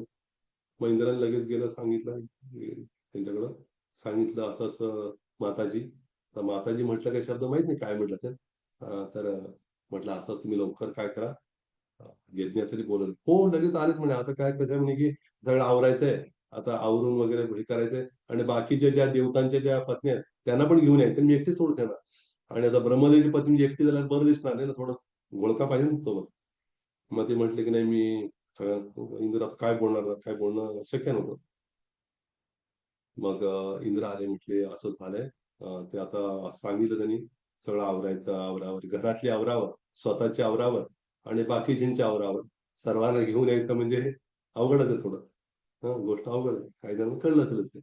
तर मुद्दा हाच आहे की मग ते पुरोहित म्हटलं, अहो काय हे प्रकार आहे, अहो काय आहे की नाही, तुम्हाला बोलवा ना लवकर, काय कुठलं गाडी पाठवा, काहीतरी पालखी पाठवा, काय नाही म्हणे असंच होत आहे. बरं मध्ये पुरोहित म्हणले, बघा आता काय होणार, आता इतकं कमी वेळ आहे की यावेळी जर त्या नाही आल्या तुमच्या सौभाग्यवती, काय होणार आहे, हे ते करू शकणार नाही. मग काय केलं बाई सांगा. मग विष्णू भगवंत पण ते म्हटले असं करा की तात्पुरतं कोणाला तरी बसवा तिथं, बरं मध्येच शेजारी. पूर्वी बरेच विवाहाचे प्रकार होते बरं का, आता सगळं तो वापरायचं नाही. हं. तर ते गांधर्व विवाह असायचा, एक मंदिरात हार घातले की झालं विवाह. तर ते रजिस्ट्रेशन वगैरे काय नसतात बरं का तेव्हा. म्हटलं की मग इंद्राला पाठवलं, इंद्राने बघितलं, आणि एक गायत्री नावाची मुलगी होती. गायत्री जे गायत्री मंत्र असतो त्याचे संबंध आहे बरं, ते वेगळं तिचं नाव गायत्री. तिला सांगितलं की असं असं झालेलं आहे, तुला ब्रह्मदेवाची पत्नी बनण्याचं भाग्य लाभतं तर तू ये म्हणून. कोण तयार होणार नाही हो, ब्रह्मदेवाची पत्नी बनायला कोण नको म्हणणार आहे? एवढं ब्रह्मांडाचं एवढं मोठं आहे म्हणणार. ती लगेच तयार झाली. आणि लगेच मग हे केलं, वर नेलं, आणि मग तिथं दोघांनी हाराचं हे केलं, आणि मग तिला बसवलं तिथे यज्ञशाळेमध्ये. आणि तेवढ्यात यांच्या जे ओरिजिनल सौभाग्यवती होत्या ब्रह्मदेवाच्या, त्या तिथं आल्या, सावित्री. त्याने येऊन त्यांनी लगेच हे केलं, अकांड तांडव सुरू झालं ना, काय हे काय चाललंय का, अहो मी इथं असताना, मी अजून जिवंत असताना तुम्ही असं केलंच का खटाखट. असं सुरू झाली चर्चा त्यांची. आणि मग झालं काय, अशा स्थितीमध्ये त्यांना एकदम ती खूप चिडून गेली होती. आणि ती ती बोलून चालून, म्हणजे बोलून पण शब्द बरं का, आता बोलून आणि चालून असं शब्दाचा अर्थ घेऊन का, ती बोलून चालून ब्रह्मदेवची पत्नी सावित्री, तिने काय केलं, तिने म्हटलं की मी शाप देते, प्रत्येकाला शाप दिला. आता भरपूर ते शाप आहे, सगळं शाप हे करत नाही. त्यातला ब्रह्मदेवाला शाप दिला की तुम्ही म्हणे, तुम्ही मी इथं असताना सुद्धा तुम्ही काय केलं, असं प्रकार केला म्हणे, माझ्या उपस्थितीमध्ये तुम्ही दुसऱ्या स्त्रीचा स्वीकार केलेला आहे. मी शाप देतो तुम्हाला, तुमचं कुठंच मंदिर नसणार आहे. असं म्हटलं तुमची कुठेच पूजा होणार नाही. आणि मग त्या पुष्कर त्यांचं ते ठिकाण का मग ते तपस्या करत होते म्हणून ते राहिलं. अदरवाईज तसं ऑफिशियली बघायला गेलं एक अधिकृत तुझं कुठं मंदिर नाही असं म्हटलं. तर त्यामुळं ब्रह्मदेवाचे पुष्कर नावाचं ठिकाण आहे, तपस्या त्यांनी केली होती वगैरे तिथली कथा आहे वेगळी. पण आपल्याला हे जाणून घ्यायला हवं की हे जे ब्रह्मदेवानी जे म्हणजे तपस्या करून भगवंताच्या प्रसन्न झाले. भगवंत म्हणतात ब्रह्मदेवाला वरम वरय भद्रं ते वरेशमाभिवांछितम ब्रह्मश्रेय परिश्राम पुंसामद्दर्शनावधी. ते म्हणतात हे ब्रह्मदेवा की तुझं कल्याण कल्याण मस्तो तुझं कल्याण होऊ दे. मी सर्व वर देणार आहे आणि तुझी जी इच्छा असेल तू माझ्याकडून काय कर मागून घे. सर्व तपस्याचं खरं फळ म्हणजे काय म्हणे मत दर्शनावधी. माझं दर्शन घडणं म्हणजे तुझ्या तपस्या फळ ऑलरेडी मिळालेलंच आहे. तरी पण माग काय. जेव्हा भगवंतानी पुंडलिकाला म्हटलं होतं अरे पुंडलिका माग काहीतरी. मी म्हणलं काय करू मागून. अहो तुमचे एवढे मोठे भक्त मला आई वडील म्हणून लाभ दिले. त्यांची सेवा घड तुम्ही याला काय पाहिजे अजून. ते म्हटले नाही म्हणे मी जेव्हा दर्शन देतो तेव्हा काहीतरी मी वरदान देतो. कोणी पण म्हणतील मला दर्शन झालं दर्शन काहीतरी वरदान देत असतो माग म्हण. मग त्यांनी म्हटलं तुम्ही थांबा विटेवर तुम्ही गेले गेला माहित आपलं. म्हणतात की तुम्हाला पाहिलेलं आहे तर पण तरी पण काय करतो हे का तुला अनुभूत झाली बघा. भगवान किती स्पष्ट बोलतायत. भगवान काय म्हणतायत खूप महत्वाचा मुद्दा आहे. भगवंत त्या ठिकाणी म्हणतात की सर्वोच्च परिपूर्ण कौशल्य निपुणता म्हणजे काय माझ्या धामाची प्रत्यक्ष अनुभूती होणार. आणि माझ्या आज्ञेनुसार तू काय केलेलं आहे अतिशय विनम्र भावनेनं खडतर तपस्या केल्यामुळं तुला ही अनुभूती झाली. म्हणजे खडतर तपस्या खूप महत्वाची. हा. आपल्याला एक एक माळ करता करता आपल्याला नाकी नऊ येत आहे. 16 माळा म्हणजे पोटात गोळा येतो आपल्या. हं. तरी पण आपण सोडायचं नाही. आपण माघार घ्यायची आणि गाडी चालूच ठेवायची. हं. गाडी रिव्हर्स जरी त्यात असलं तरी रिव्हर्स नाही वापरायचं. पुढे जायची गाडी. आपली ही गाडी नाही बरं का बाहेरची गाडी नाही. ती भक्तीतली गाडी म्हणतो मी. आणि ते म्हणतात बघ आता भगवंत थोडं हळूहळू थोडा जवळीक झाली होता. बघा भगवंताची जवळीक झाली भगवंत अगदी मोकळ्यापणाने बोलला असता. काय म्हणतात ब्रह्मदेव हे ब्रह्मदेवा अनघ ब्रह्मदेवा तू जाणून घे म्हणे तू गोंधळात पडला होता जेव्हा तपस्याची मी जी आज्ञा मीच केली तेवढी तप कोण मीच म्हटलं होतं भगवान म्हणतात. आणि ही तपस्या म्हणजे माझं हृदय आणि प्राण आहे. तुझी तपस्या केली ना हे माझं हृदय आणि प्राणच आहे. आणि म्हणून ही तपस्या आणि मी काय अंतर नाही म्हणे याच्यामध्ये. तू खरं तर तपस्या केली म्हणजे मला प्राप्तच केलं. म्हणजे आपण ते पहाटे मंगलातला उठणं आहे ही तपस्या आहे. ते केल्यामुळं भगवंतच आहेत. है ना? त्यामुळं विष्णूचं कार्तिक जवळ येत आहे 7 तारखेपासून आपण संकल्प घेऊ शकतो. आपल्या जवळच्या मंदिरात जाऊन न चुकता 1 महिना ऊर्जाव्रत राधाणीची विशेष कृपा मिळते. मंगळात जाणं किंवा घरीच मंगळात असं काहीतरी आपण संकल्प घेणं आवश्यक आहे. प्रभुपाद म्हणतात की ज्याला खरोखरच भगवत धामात जायचंय त्याने भौतिक जगातल्या भ्रामक शक्तीमध्ये त्याने काय होऊ नये त्यात लुडबुड करू नये गुंतू नये. हम्म. तर असं होतं म्हणे की एक महाराज सांगत होते प्रवचनामध्ये ते म्हणत होते की एकदम काळाकुट्ट अंधार पसरला होता. अंधार अंधार होता सगळा. आणि त्या अंधारामध्ये काय झालं की अंधारामध्ये कोणतरी असं एक तरुण मुलगी चालली होती सुंदर. तिचा पाठलाग करण्यासाठी कोणतरी चाललं होतं. आणि ते कुठं चाललेत हे बघण्यासाठी हं, आपणही चाललो होतो मागं त्याच्या मागं. आणि जाता नंतर लक्षात आलं की आपली झोपमोड झाली आणि कळलं ते स्वप्न होतं. हं. किंवा सिनेमा असं कधी कधी का सिनेमामध्ये फायटिंग होती हे होतं नंतर आपल्याला वाटतं आपण त्यात एवढं मिसळून जातो आपल्या हातातलं पॉपकॉर्न पण गळून पडतं. आणि नंतर कळतं अरे सिनेमा होता का अरे असं काय. मग तसं आपल्या जीवनात काहीतरी घडतं तर सिनेमाच असतो एका दृष्टीने. सगळं भौतिक जगत नाटकच एवढं मोठं रंगमंच म्हणजे भौतिक जगत त्याच्यावर आपण सगळे भूमिका करतोय. आज ही भूमिका मिळाली उद्या दुसरी मिळाली ही भूमिका बदलत राहते. पण आपली खरी भूमिका वेगळीच आहे. ते भगवंत स्पष्ट करतील या चतुश्लोकीमध्ये. आणि पुढे म्हटलेले भगवंत म्हणतात की अशा तपश्चर्याने मी हे विश्व निर्माण करतो आणि त्याच तपशक्तीने मी त्याचं पालनही करतो म्हणे. आणि त्याच शक्तींचा विलय पण करतो. म्हणून तपश्चर्या खरं सामर्थ्य आहे भगवान म्हणतात. आता ब्रह्मदेव बोलू लागले. आता सुरू होत आहेत ब्रह्मदेवाचे 4 प्रश्न. हे काय 4 प्रश्न बघा, तर ते प्रश्न घेऊया. तुमच्याकडे भागवतम असेल तर तुम्ही उघडा. हा दुसऱ्या स्कंदातल्या 9व्या अध्यायातला 26वा श्लोक आहे. तो काय? तो पहिला श्लोक आहे भागवतमचा. याचा क्षमा करा, त्याचा सुरुवात होते प्रश्नाची.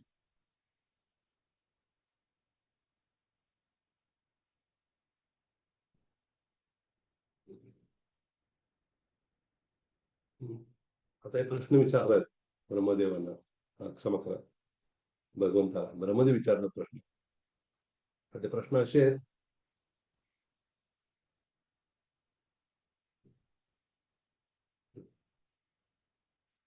काय प्रश्न आहे बघा. पहिला प्रश्न हा दुसऱ्या स्कंदातल्या 9व्या अध्यायातला 26वा श्लोक आहे. तर मी म्हणतो, माझ्या म्हणण्याचा प्रयत्न करत सर्वांनी.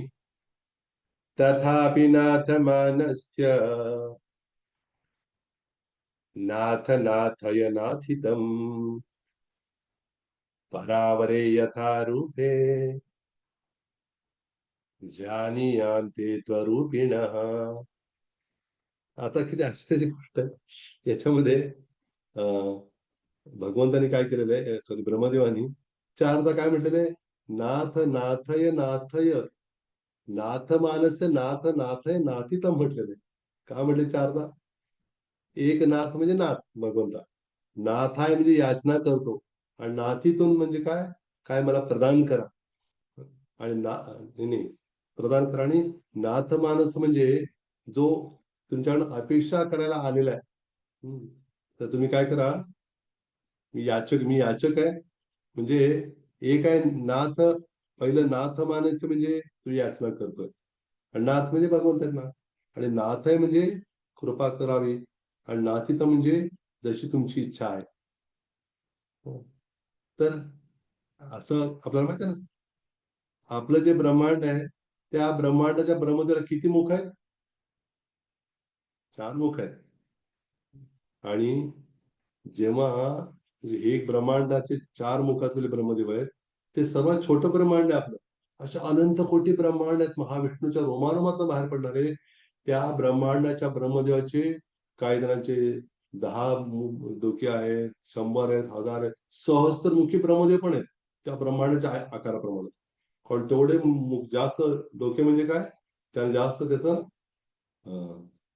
बुद्धी, आणि बुद्धी त्यांच्याकडे खूप आहे. इथं असं एक विनोदाने सांगतोय, ते 4 वेळा म्हटलं म्हणजे काय, याचा अर्थ काय? 4 डोके आहेत ना त्याला ब्रह्मदेवाला, त्यामुळं नाथ नाथ नाथ असं करून 4 याच्याने बोलले भगवंत ब्रह्मदेव, असं त्याचा एक सहज म्हणतो. आता ते म्हणतात, तथापि हे नाथ काय करा म्हणतो, मी तुम्हाला प्रार्थना करतो की कृपया माझी इच्छा पूर्ण करावी. इच्छा माझी पुरी करा. काय इच्छा बरं? कृपया मला हेही समजून द्यावे, की काय समजून द्यायचं म्हणे, की तुमचे रूप दिव्य असूनही तुम्ही भौतिक रूप कसे धारण करता, हं? हे मला जाणून घ्यायचंय. काय विचारलं? पहिलं भगवंतांचं रूप विचारलं. इथंच फडशा पडला. कुठला? की भगवंता निराकार नाही, भगवंता रूप आहे. हे पहिल्या प्रश्नाचं काय? रूप. काय म्हणतात ते, की तुमचे रूप दिव्य असून तुम्ही भौतिक रूप कसे धारण करता? वस्तुतः तुम्हाला तर भौतिक रूप नाही, हे जाणून घ्यायचं म्हणजे मला तुमच्याकडनं. ते आपण जाणून घ्या, म्हणजे त्याची चर्चा करूच आपण पुढं प्रत्येक ह्याच्याप्रमाणे. आणि याच्यात ते म्हणतात पुढं की हा झाला पहिला प्रश्न.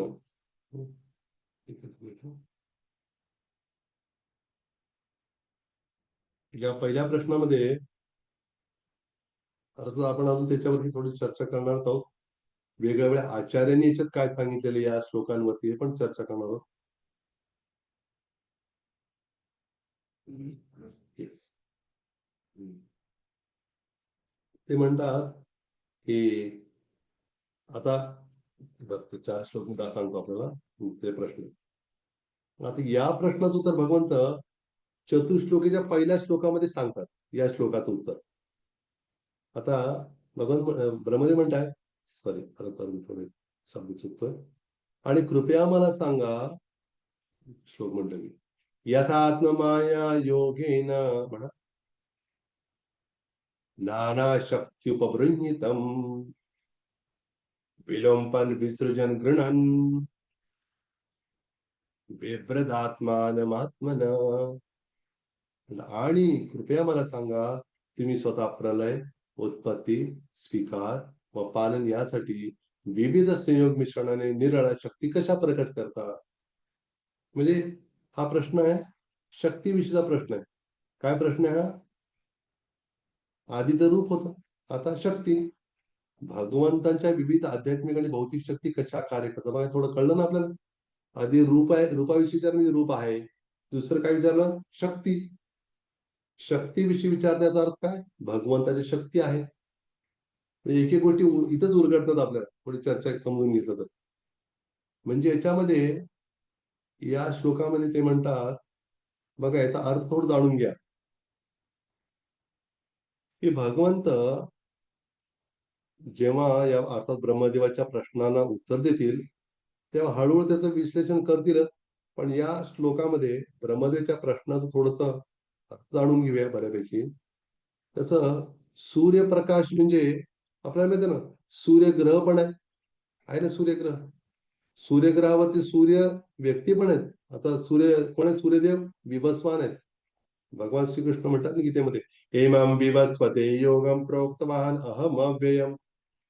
म्हणजे सूर्यदेवाला ज्ञान दिलं म्हणजे सूर्यदेव आहेत, आणि सूर्य नावाचा ग्रह पण आहे, आणि त्याचप्रमाणे काय आहे, त्यांचा सूर्यप्रकाश पण आहे. म्हणजे सूर्यप्रकाश म्हणजे काय आहे? सूर्यलोकाची शक्तीचं प्रकटीकरण आहे. त्या सूर्यलोकातनं प्रकाश बाहेर येतो म्हणजे काय? तो प्रकाश म्हणजे सूर्याची शक्ती झाली ना, ते शक्ती बाहेर पडते, तो शक्तिमान शक्ती बाहेर. अगदी त्याच पद्धतीनं अखिल विश्व म्हणजे भगवंतच आहेत. कुठल्या दृष्टीनं? कारण संपूर्ण विश्व अंतरंगा बहिरंगा आणि तटस्थ शक्तीच्या प्रसारणाने बनलेले भगवंत आहेत, आणि त्यांची शक्ती आहेत. सूर्य, सूर्याचा प्रकाश आहे, असं आपण समजून घेऊया. आणि भगवंताच्या मार्गदर्शनानेच काय होते, सगळं कार्य होत असतं. आणि ब्रह्मा विष्णू महेश सुद्धा भगवंताचेच वेगळे अवतार आहेत. ब्रह्मदेव हे रजगुणाचे अवतार आहेत, निर्मितीचे. आणि विष्णू भगवान ते पालन करतात. आणि शिवजी हे तमोगुणाचे प्रतिनिधी, म्हणजे संहार करण्याचं कार्य त्यांच्याकडे आहे. आणि मग भगवंत, आता अजून पुढे कळेल आपल्याला, चतुश्लोकी सुरू झाला की या सगळ्याबद्दल भगवंत वेगळे आहेत. जसं आपण म्हणतो की मी गाडीत बसलोय, म्हणजे मी गाडीत जरी बसलो तर मी गाडी नाहीये, मी गाडी बसून अहंकार, मी कार आहे. अहंकार तो अर्थ नाही. मी मी गाडीत बसले पण मी गाडी नाहीये. म्हणजे गाडीत बसल्यामुळं मी दिसत नसलो तरी मी गाडी नाहीये, गाडी वेगळी आणि मी वेगळा आहे. म्हणजे मी गाडीत प्रवेश केला तरी सुद्धा मी गाडी नाही बनलो, गाडी पासून वेगळा आहे. तसं भगवंत, तर पुढे येईल त्याची खूप खोलवर चर्चा होईल, ते आपण बघूयात. आणि या आता जे भगवंत, बरेच जण भगवंताच्या शक्तीवर बऱ्यांचा विश्वास नाहीये. भगवंत एक आहेत, आणि त्यांच्या आपण विस्तार आपणही भगवंत आहे. आता बघा, ह्याच्यात थोडं कळलं पाहिजे. मायावी लोक काय म्हणतात की आपण म्हणजे भगवंत एक होते आणि सगळे विभागले, आणि आता भगवंत कोणीच नाहीये, आपणच भगवंत आहे. मायेमुळे आपल्याला वाटतं म्हणे आपण भगवंत जीव आहोत म्हणून, चुकीनं. पण साधन केल्यामुळे काय होणार आपल्याला कळेल, हो मीच भगवंत आहे. हे चुकीचं तत्व आहे. हे जर बघितलं, लक्षात आलं आपल्याला, चतुश्लोकीच्या प्रत्येक श्लोकाचा गूढ अर्थ जर कळला, आपल्या आचार्यांनी किंवा प्रभुपादांनी सांगितलं, कळेल आपल्याला की नाही, तसं नाहीये. उलट काय करतात, भगवंत शक्ती ही दिव्य आहे पूर्णपणे. आणि भगवंत काय करतात, शक्ती आणि शक्तिमान वेगळे नाही, त्याचबरोबर वेगळं आहे. आपल्याला म्हणतात अचिंत्य भेदाभेद तत्व, माहिती आहे ना आपलं, अचिंत्य भेदाभेद शिकले ना आपण सर्व. तर अचिंत्य भेदाभेद तत्व तर आपल्याला समजून घ्यायचं हळूहळू, किंवा अजून पण बरेच निकष त्याच्यामध्ये आपल्याला जाणून घ्यायचे. आता बघा, याच्यामध्ये याचा पुढचा प्रश्न विचारता येते. काय म्हणतात? हा 28वा श्लोक आहे. तो श्लोक माझ्या मागून म्हणण्याचा प्रयत्न करा. क्रीडस्य मोघ संकल्प पूर्णनाभिर्यथोर्णुते तथा तद्विषयां देहि मनीषा मयी माधव. काय म्हणतात ब्रह्मगीता? हे माधव, आता ब्रह्मदेव सुद्धा माधव म्हणतात, म्हणजे बघा ना किती विशेष गोष्ट आहे. आपला अर्जुन म्हणतो हे माधव, हे कृष्ण, नाही ब्रह्मदेव माहित आहे, हे माधव, कृपया त्या सर्व विषयांचे मला तात्विक दृष्टीने विवेचन करून सांगावे. कुठल्या गोष्टीचं? आता स्वतःच्या शक्तीने स्वतःला आवृत्त करणाऱ्या एका कोळ्याप्रमाणे तुम्ही हे चुकून काढा झाल्या बरं का. चुकून ज्या भक्ताला मी सांगितलं होतं, त्याला सर्जनाला तो काढा बनवत असेल, त्यामध्ये काढा झाला बरं का. एक क्रीडा आहे, काढा नाही आहे. एका कोळ्याप्रमाणे तुम्ही क्रीडा करता आणि तुमचा निश्चय अमोघ आहे. म्हणजे त्याचा अर्थ काय, की भगवंता शक्तीमुळं घटक शक्ती, ज्ञान शक्ती, क्रियापती असं भरपूर सगळ्या गोष्टी आहेत भौतिक जगात घडणाऱ्या. आणि उत्पत्ती होणार, काही दिवस राहणार सुट्टी, मग प्रलय होणार, हे कालातिक्रम सुरूच आहे सगळं. आणि जसं तो जो कोळी असतो, कोळी किडा, तो काय करतो, सगळं ते जाळं बनवून त्याच्यामध्ये तो आतमध्ये हे होऊन जातो, नाही का, आवृत होतो. आणि जर एखादा प्रपात म्हणत आतापर्यंत एखादा किरकोळ कोळी तो काय करतो, तो जाळं जर मिळवू शकत असेल, तर भगवंताला काय अवघड आहे भौतिक जगात जाळं मिळवायला, काहीच अवघड नाही. तर त्यामुळं भगवंत काय म्हटलेलं आहे, तसं भगवंत आडवे आणि तिडवे जे धागे असतात की नाही एखाद्या वस्त्रामध्ये, तसेच म्हणे भगवंत. हम्म. आणि पुढे ते म्हणतात ब्रह्मदेव, याचा आपण घेऊया. आता काय होता प्रश्न हा? भगवंतांचं कार्य काय विचारतात ते, भौतिक आणि आध्यात्मिक शक्तींच्या संबंधात भगवंतांचं कार्य कसं आहे बरं, भगवंत आपल्या शक्तींचं संचालन कसं करतात किंवा क्रीडा कसं करतात भगवंत, विचारलं. आता क्रीडामध्ये परत दोन गोष्टी आहेत. एक तर त्यांच्या धामातल्या क्रीडा झाल्या, दुसरं म्हणजे भौतिक जगामध्ये त्यांच्या शरीरातनं ब्रह्मांड बाहेर पडणं, गर्भवृक्ष विष्णूचं कार्य, हे पण एका दृष्टीने क्रीडाच आहे. आणि भगवंत जे करतात क्रीडाच आहे सगळं, त्यांच्या लीलाच आहे. ही सृष्टी लीला आहे. बघा, कृष्णलीला किंवा रासलीला समजून घ्यायच्या आधी ही सृष्टीलीला समजणं फार आवश्यक आहे. आपण म्हणून प्रभात म्हणून एकदम रासलीलेमध्ये उडी मारू नका तुम्ही. तिथं नाही जमणार ती उडी, ते आपलं उंच उडी, लांब उडी नाही चालणार तिथं. तिथं काय वाटणार, भगवत धामातल्या स्थिती खूप वेगळी आहे. पण आपण आपण स्वतःला त्या भगवत धामाचा घटक आहोत हे समजून घेणं आवश्यक आहे. पण त्याचबरोबर हे तत्व नाही समजलं, आपल्याला माहिती आहे का, चैतन्य चरितामृतामध्ये श्रील कृष्णास कविराज गोस्वामी म्हणतात, सिद्धांत बलिया चित्ते न करालस इहा आहे ते कृष्ण लागे सुदृढ मानस. ते म्हणतात, कृष्णाचं तत्व किंवा सिद्धांत जाणण्यामध्ये आळस करू नका. आपल्याला काय वाटतं, काय गोष्टी कथा सांगणार, कथा सांगू, हा कथा ऐकू, पण तत्व सांगायला नाही, नको वाटतं, बोर होत. का बोर होत आहे बरं, कारण आपल्याला ते माहितच नाही भगवंताचं तत्व दिव्य म्हणून.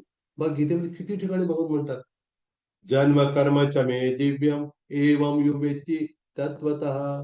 मला जो तत्वानं जाणेल, मी जसा आहे तसा, मी कोण आहे, कुठं राहतो का नाही जाणलं, तर काय म्हणे, त्यक्त्वा देहम पुनर्जन्म नैति मामेति सोर्जुन. मग त्याला मात्र परत जन्म मिळणार नाही. आणि भगवंत त्याच्यात पण म्हणतात ना, त्याच्यामध्ये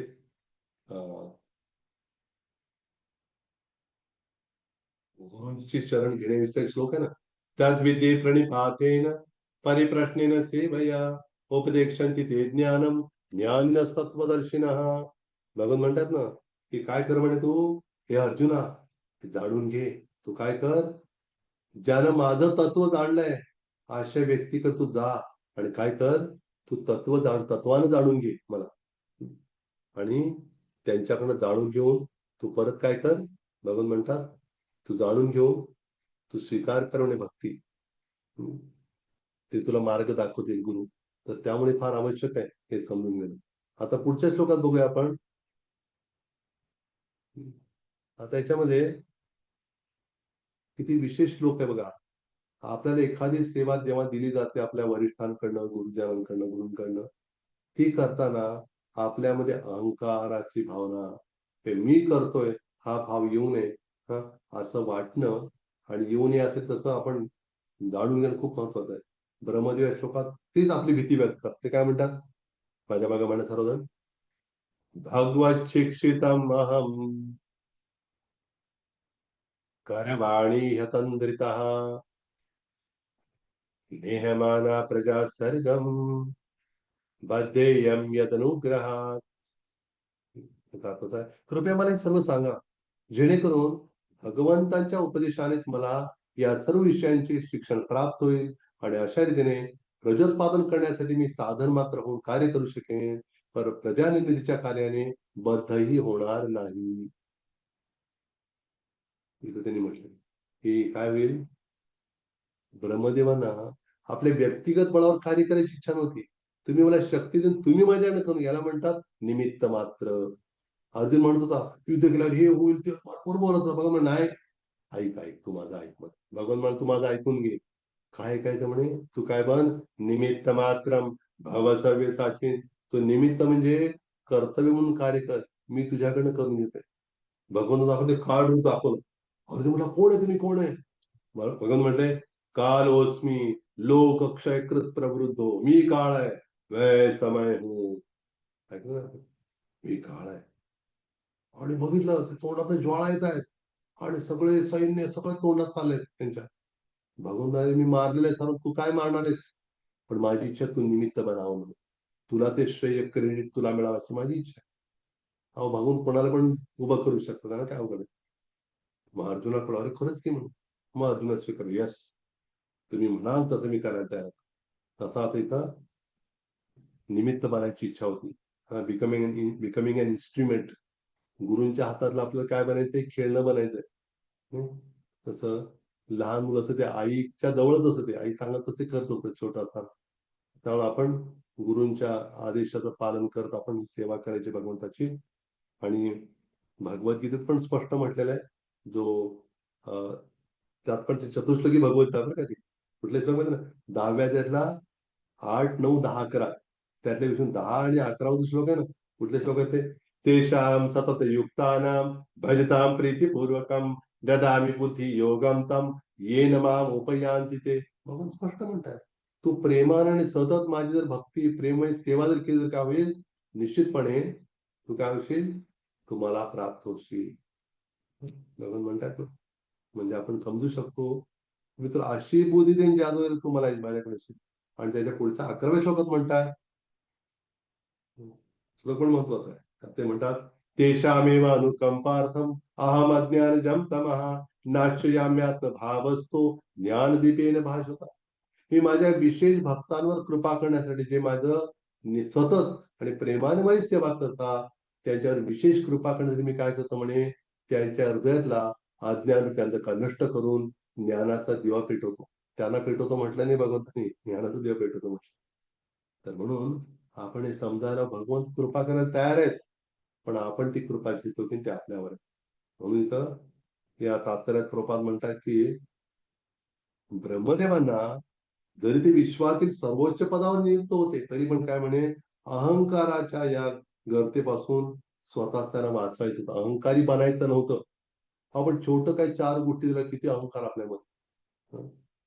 कृतिमाणी म्हणते ना, प्रार्थना करते भगवंताला, जन्मैश्वर्य श्रुत श्रीभिरीदमान मद पुमान नैवार्यत्य विधातुम वै त्वाम अकिंचन गोचरा. हे कृष्ण, 4 लोक म्हणे, या भौतिक जगात 4 लोक जे पुण्यवान आहेत, त्याला फार लवकर गर्व येतो म्हणे. कुठले 4 लोक ते, जन्म ज्यांचा उच्च कुळात जन्म झालेला आहे, त्यांना वाटतं मी किती हे विशेष, बाकीचे काय नाही तेवढं.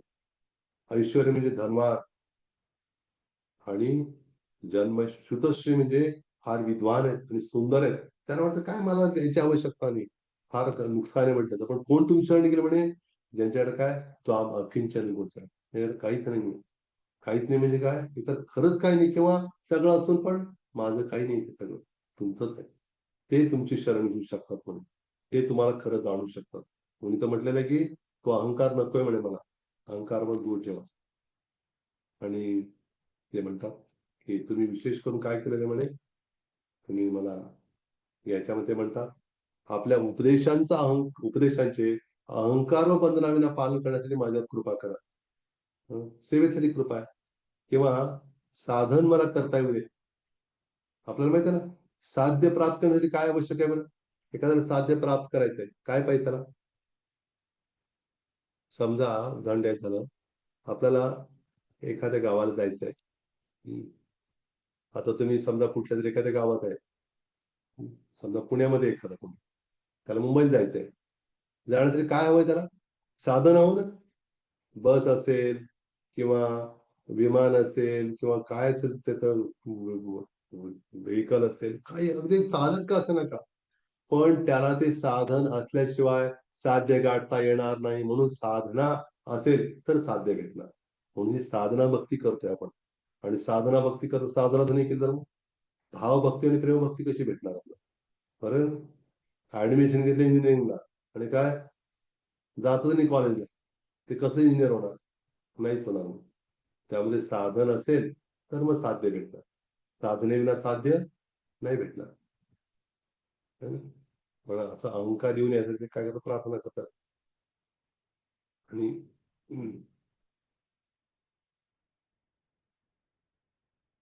याच्यामध्ये आता आपण पाहिलं की त्याच्या पुढच्या श्लोकात ब्रह्मदेव म्हणतात, मी वाचणार खूप सुंदर श्लोक आहे 30.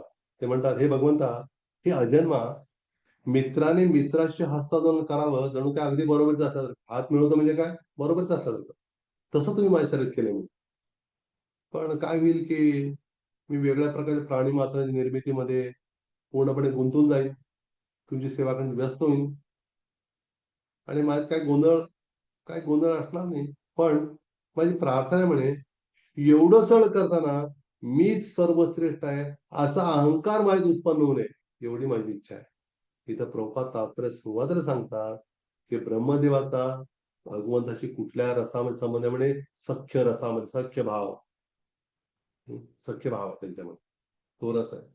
आणि वेगळं रस आहेत, शांत, दास्य, सख्य, वात्सल्य आणि माधुर्य. असे वेगवेगळ्या रसाद्वारे काय केलं तर मग भगवंताशी आदान प्रदान केलं जातं. आणि आपल्याला पण ती संधी आहे तशी आदान प्रदान करण्याची भगवंताशी.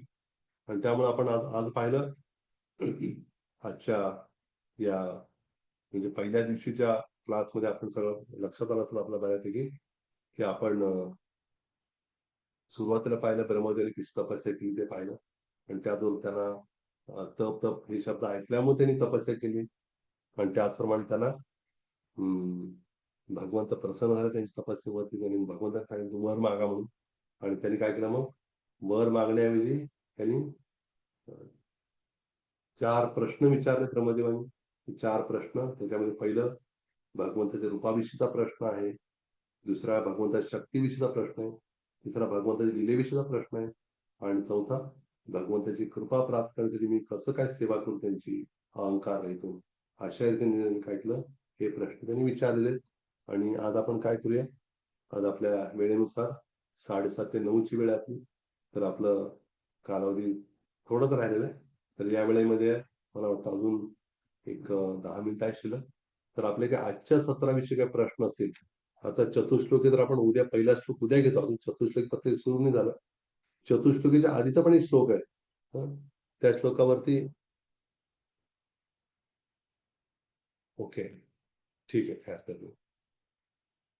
ओके, तर प्रश्न या ठिकाणी एक प्रश्न आलेला आहे. तर तो प्रश्न मी वाचतो आणि आपण ऐकत राहू. फलश्रुतीमध्ये हे पुण्यातले पंकज जे विचारतायत, फलश्रुतीमध्ये आंशिक प्रलय काय आहे? येस. आता 4 प्रकारचे प्रलय आहेत. एक आहे नित्य प्रलय, नैमितिक प्रलय, आणि त्यानंतर प्राकृतिक प्रलय आहे. आणि अच्छा, तर असे वेगवेगळे प्रलयाचे प्रकार आहेत. हे आपल्याला 12व्या स्कंदामध्ये अगदी विस्तारानं हे करायला मिळेल. आता त्या विषयावर आता एवढ्या कमी वेळेत चर्चा करणं शक्य नाही. पण त्या प्रलयाचे प्रकार असे आहेत की आंशिक म्हणजे त्याला काही प्रलयाला, एकाच प्रलयाला वेगवेगळी इतर नावं पण आहेत त्याला. त्याच्यावर आपल्याला विस्तारानं हे करायचं झालं तर त्याला आता एवढ्या कमी वेळात बोलणं शक्य नाही होणार. कधी आपण असंही करू, प्रलयाविषयीच एखादं वेगळं सेमिनार घेता येईल.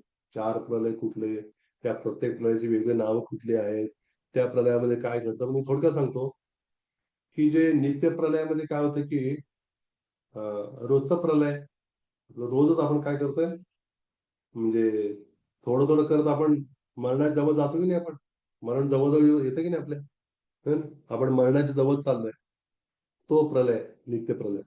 आणि दुसरा प्रलय म्हणजे आंशिक प्रलय म्हणजे काय बरं, की त्याच्यामध्ये या भौतिक जगातलं बऱ्यापैकी सगळं या भूतलामध्ये सगळं काही जलमय होऊन जातं, प्रलय होत आहे.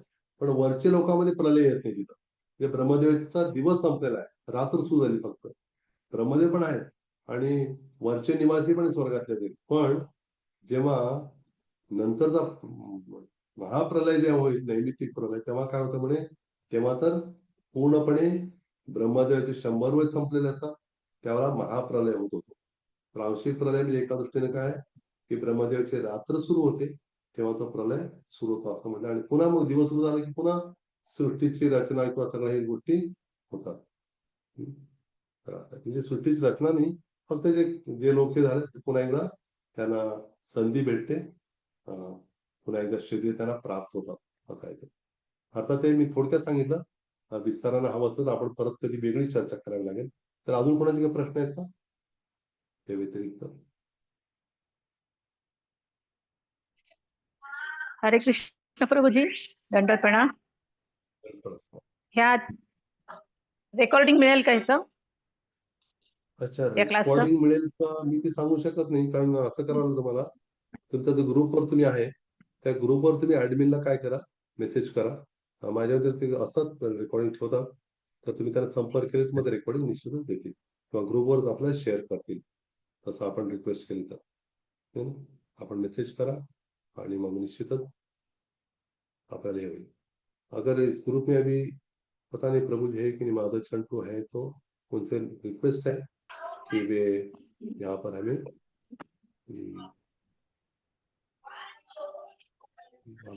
थे, अगर वो है तो फिर वो उनसे प्रार्थना है हरे कि यह कृष्ण। जो हरे कृष्ण। हाँ प्रभु जी, रिकॉर्डिंग प्रोवाइड हो जाएगी ग्रुप में प्रभु जी, कल की कल हो जाएगी।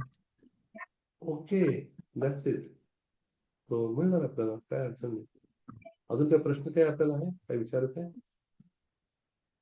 एखादा प्रश्न?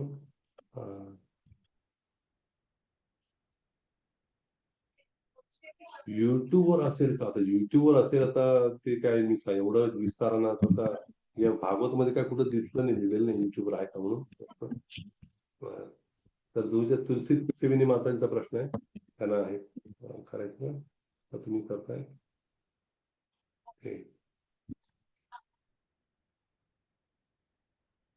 प्रभुजी, हरे बोला कृष्ण प्रभुजी, दंडवत प्रणाम. माझा प्रणाम. मुलाला प्रश्न आहे, तो विचारतोय. विचारा. प्रभुजी, ब्रह्मदेवांच्या मृत्यूनंतर त्यांचा अंतिम संस्कार कोण करतं? हो, तू काळजी करू नकोस. पहिली गोष्ट, तुला मग झोप लागायची नाही, त्याची चिंता करू नकोस. किती वय तुझं? काय वय काय? 11 वर्ष. हो, अरे हा करत आला की मला हा झाला. तर काही अंतिम संस्कार कशी गोष्ट आहे की जेव्हा त्यांचा 100 वर्ष पूर्ण होतात, विशेष करून या आपल्या ज्या ब्रह्मांडात आपण राहतोय, या ब्रह्मांडाचे ब्रह्मदेव हे चतुर्मुखी ब्रह्म आहेत आणि ते महान वैष्णव आहेत, आचार्य आहेत आपल्या ब्रह्मसंप्रदायाच्या. त्याचबरोबर ते हरिदास ठाकूरच्या रूपात पण येत आहेत. त्यामुळं या 100 वर्षांत ते डायरेक्ट भगवत धामात जातील. कारण महाप्रलयानंतर काय करतात भगवंत, त्यांना आपल्या धामात घेऊन जातात. त्यामुळे अंतिम संस्कार करायचं वगैरे काय प्रश्नच आहे. आणि त्यांचं शरीर वेगळ्या प्रकारचं आहे. तर उच्चतर लोकांमध्ये त्यांचा मृत्यू अंतिम संस्कार, स्वर्गात कोणी गेला तर तिथे मृत्यू अंतिम संस्काराचा काही प्रश्नच येत नाही. तर तिथले विधी वेगळे वेगळे. या भूतलावरती होते असं, तिथे नाही होत. ओके, अजून कोणा प्रश्न? तर मला हरे वाटतं कृष्ण. अरे तरी हरे पण कृष्ण. एखादा असलं विचारू शकता. लास्ट 5 मिनिट्स आहे. मला वाटतं तुमचे प्रश्न खूप असेल, मी लवकर थोडे केले.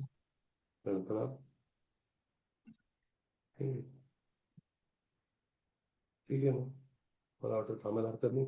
5 मिनिट तुम्हाला विचार करण्याची वेळ दिला जाईल. म्हणजे आता विचार करण्याची वेळ नाही, मला असं म्हणायचं होतं की, पण मला आता काही विचारायचं आपल्याला की आपल्याला कळायला काही अडचण नाही झाली ना? कळलंच व्यवस्थित सर्वांना? थोडं तत्वज्ञान याच्यामध्ये मला माहिती आहे की सर्वजण नाव तर जवळजवळ 125 किंवा काही जणांनी रजिस्टर केलेलं आहे, पण त्यातले मला वाटते 70-75 जण सुरुवातीला अटेंड केलं त्यांनी, पण नंतर त्यांना कधी जमणार नाही किंवा काही जणांना भागवताविषयी एवढं ज्यांना काहीच माहित नाही, त्यांना चतुर्थ भागवत थोडंसं कंटाळून वाटण्याची शक्यता आहे. तरी पण मी थोडं कथा वगैरे सांगत हे केलेली, त्याच्याविषयी चर्चा केलेली. पण आपण तरी पण चिकटून राहा, म्हणजे चतुर्थ पूर्ण कळून तरी राहतं. ठीक आहे ना? ओके, हरे कृष्ण धन्यवाद प्रभुजी. सर्वांचे पुन्हा एकदा. हरे कृष्ण प्रभुजी. हरे कृष्ण. अजून आहे का प्रश्न? प्रभुजी दंडवत प्रणाम. जे भगवान चतुष्कुमार भगवंतांना पाहिल्यानंतर आनंदित होतात आणि त्यांची जी प्रतिक्रिया होते तो श्लोक कशात आहे, म्हणजे कुठे त्याचा संदर्भ? तो 3ऱ्या स्कंदामध्ये आहे. तिसऱ्या मग वाचन झालं, म्हणजे विसरायला होतंय माझं 9 पर्यंत झालं तिसरं संद. हो का? अच्छा, चालेल. मी तो पाठ करायची इच्छा आहे का तो श्लोक? म्हणजे काय मला कळलं नाही. पुन्हा एकदा आपल्याला हवा आहे का ते? नाही देईन मी आता, तिसऱ्या स्कंदात आहे म्हटल्यानंतर पाहिजे. ते काय वाचतो आम्ही, ते म्हणतात तितकं मनन झालं पाहिजे, तितकं मनन होत नाही ना, त्यामुळे लक्षात राहत नाही. काय काय राहतात लक्षात. हरे कृष्ण. मी हरे तो श्लोक नंबर कृष्ण. सांगतो, माझ्या लक्षात येईल. हा बोला. तो श्लोक मी सांगतो आपल्याला मित्रा. ठीक आहे ना? तो श्लोक मी काय करेन, तो ग्रुपवर शेअर करतो, सांगतो की आता श्लोक नंबर आता आहे, म्हणजे ते लक्षात येणार आहे श्लोक नंबर. चालेल. अरविंद नयनाचे पदारविंद. ठीक आहे ना? तो ग्रुप पहा. अजून त्या प्रश्नांनी ना थांबू या ठिकाणी आपण. ओके, धन्यवाद पुन्हा एकदा सर्वांचे. आणि उद्या आपण बरोबर 7 वाजता 7:30ला जमूया, 7:30 ते 9 पर्यंत. ठीक आहे. हरे कृष्ण. हरे कृष्ण. धन्यवाद. धन्यवाद.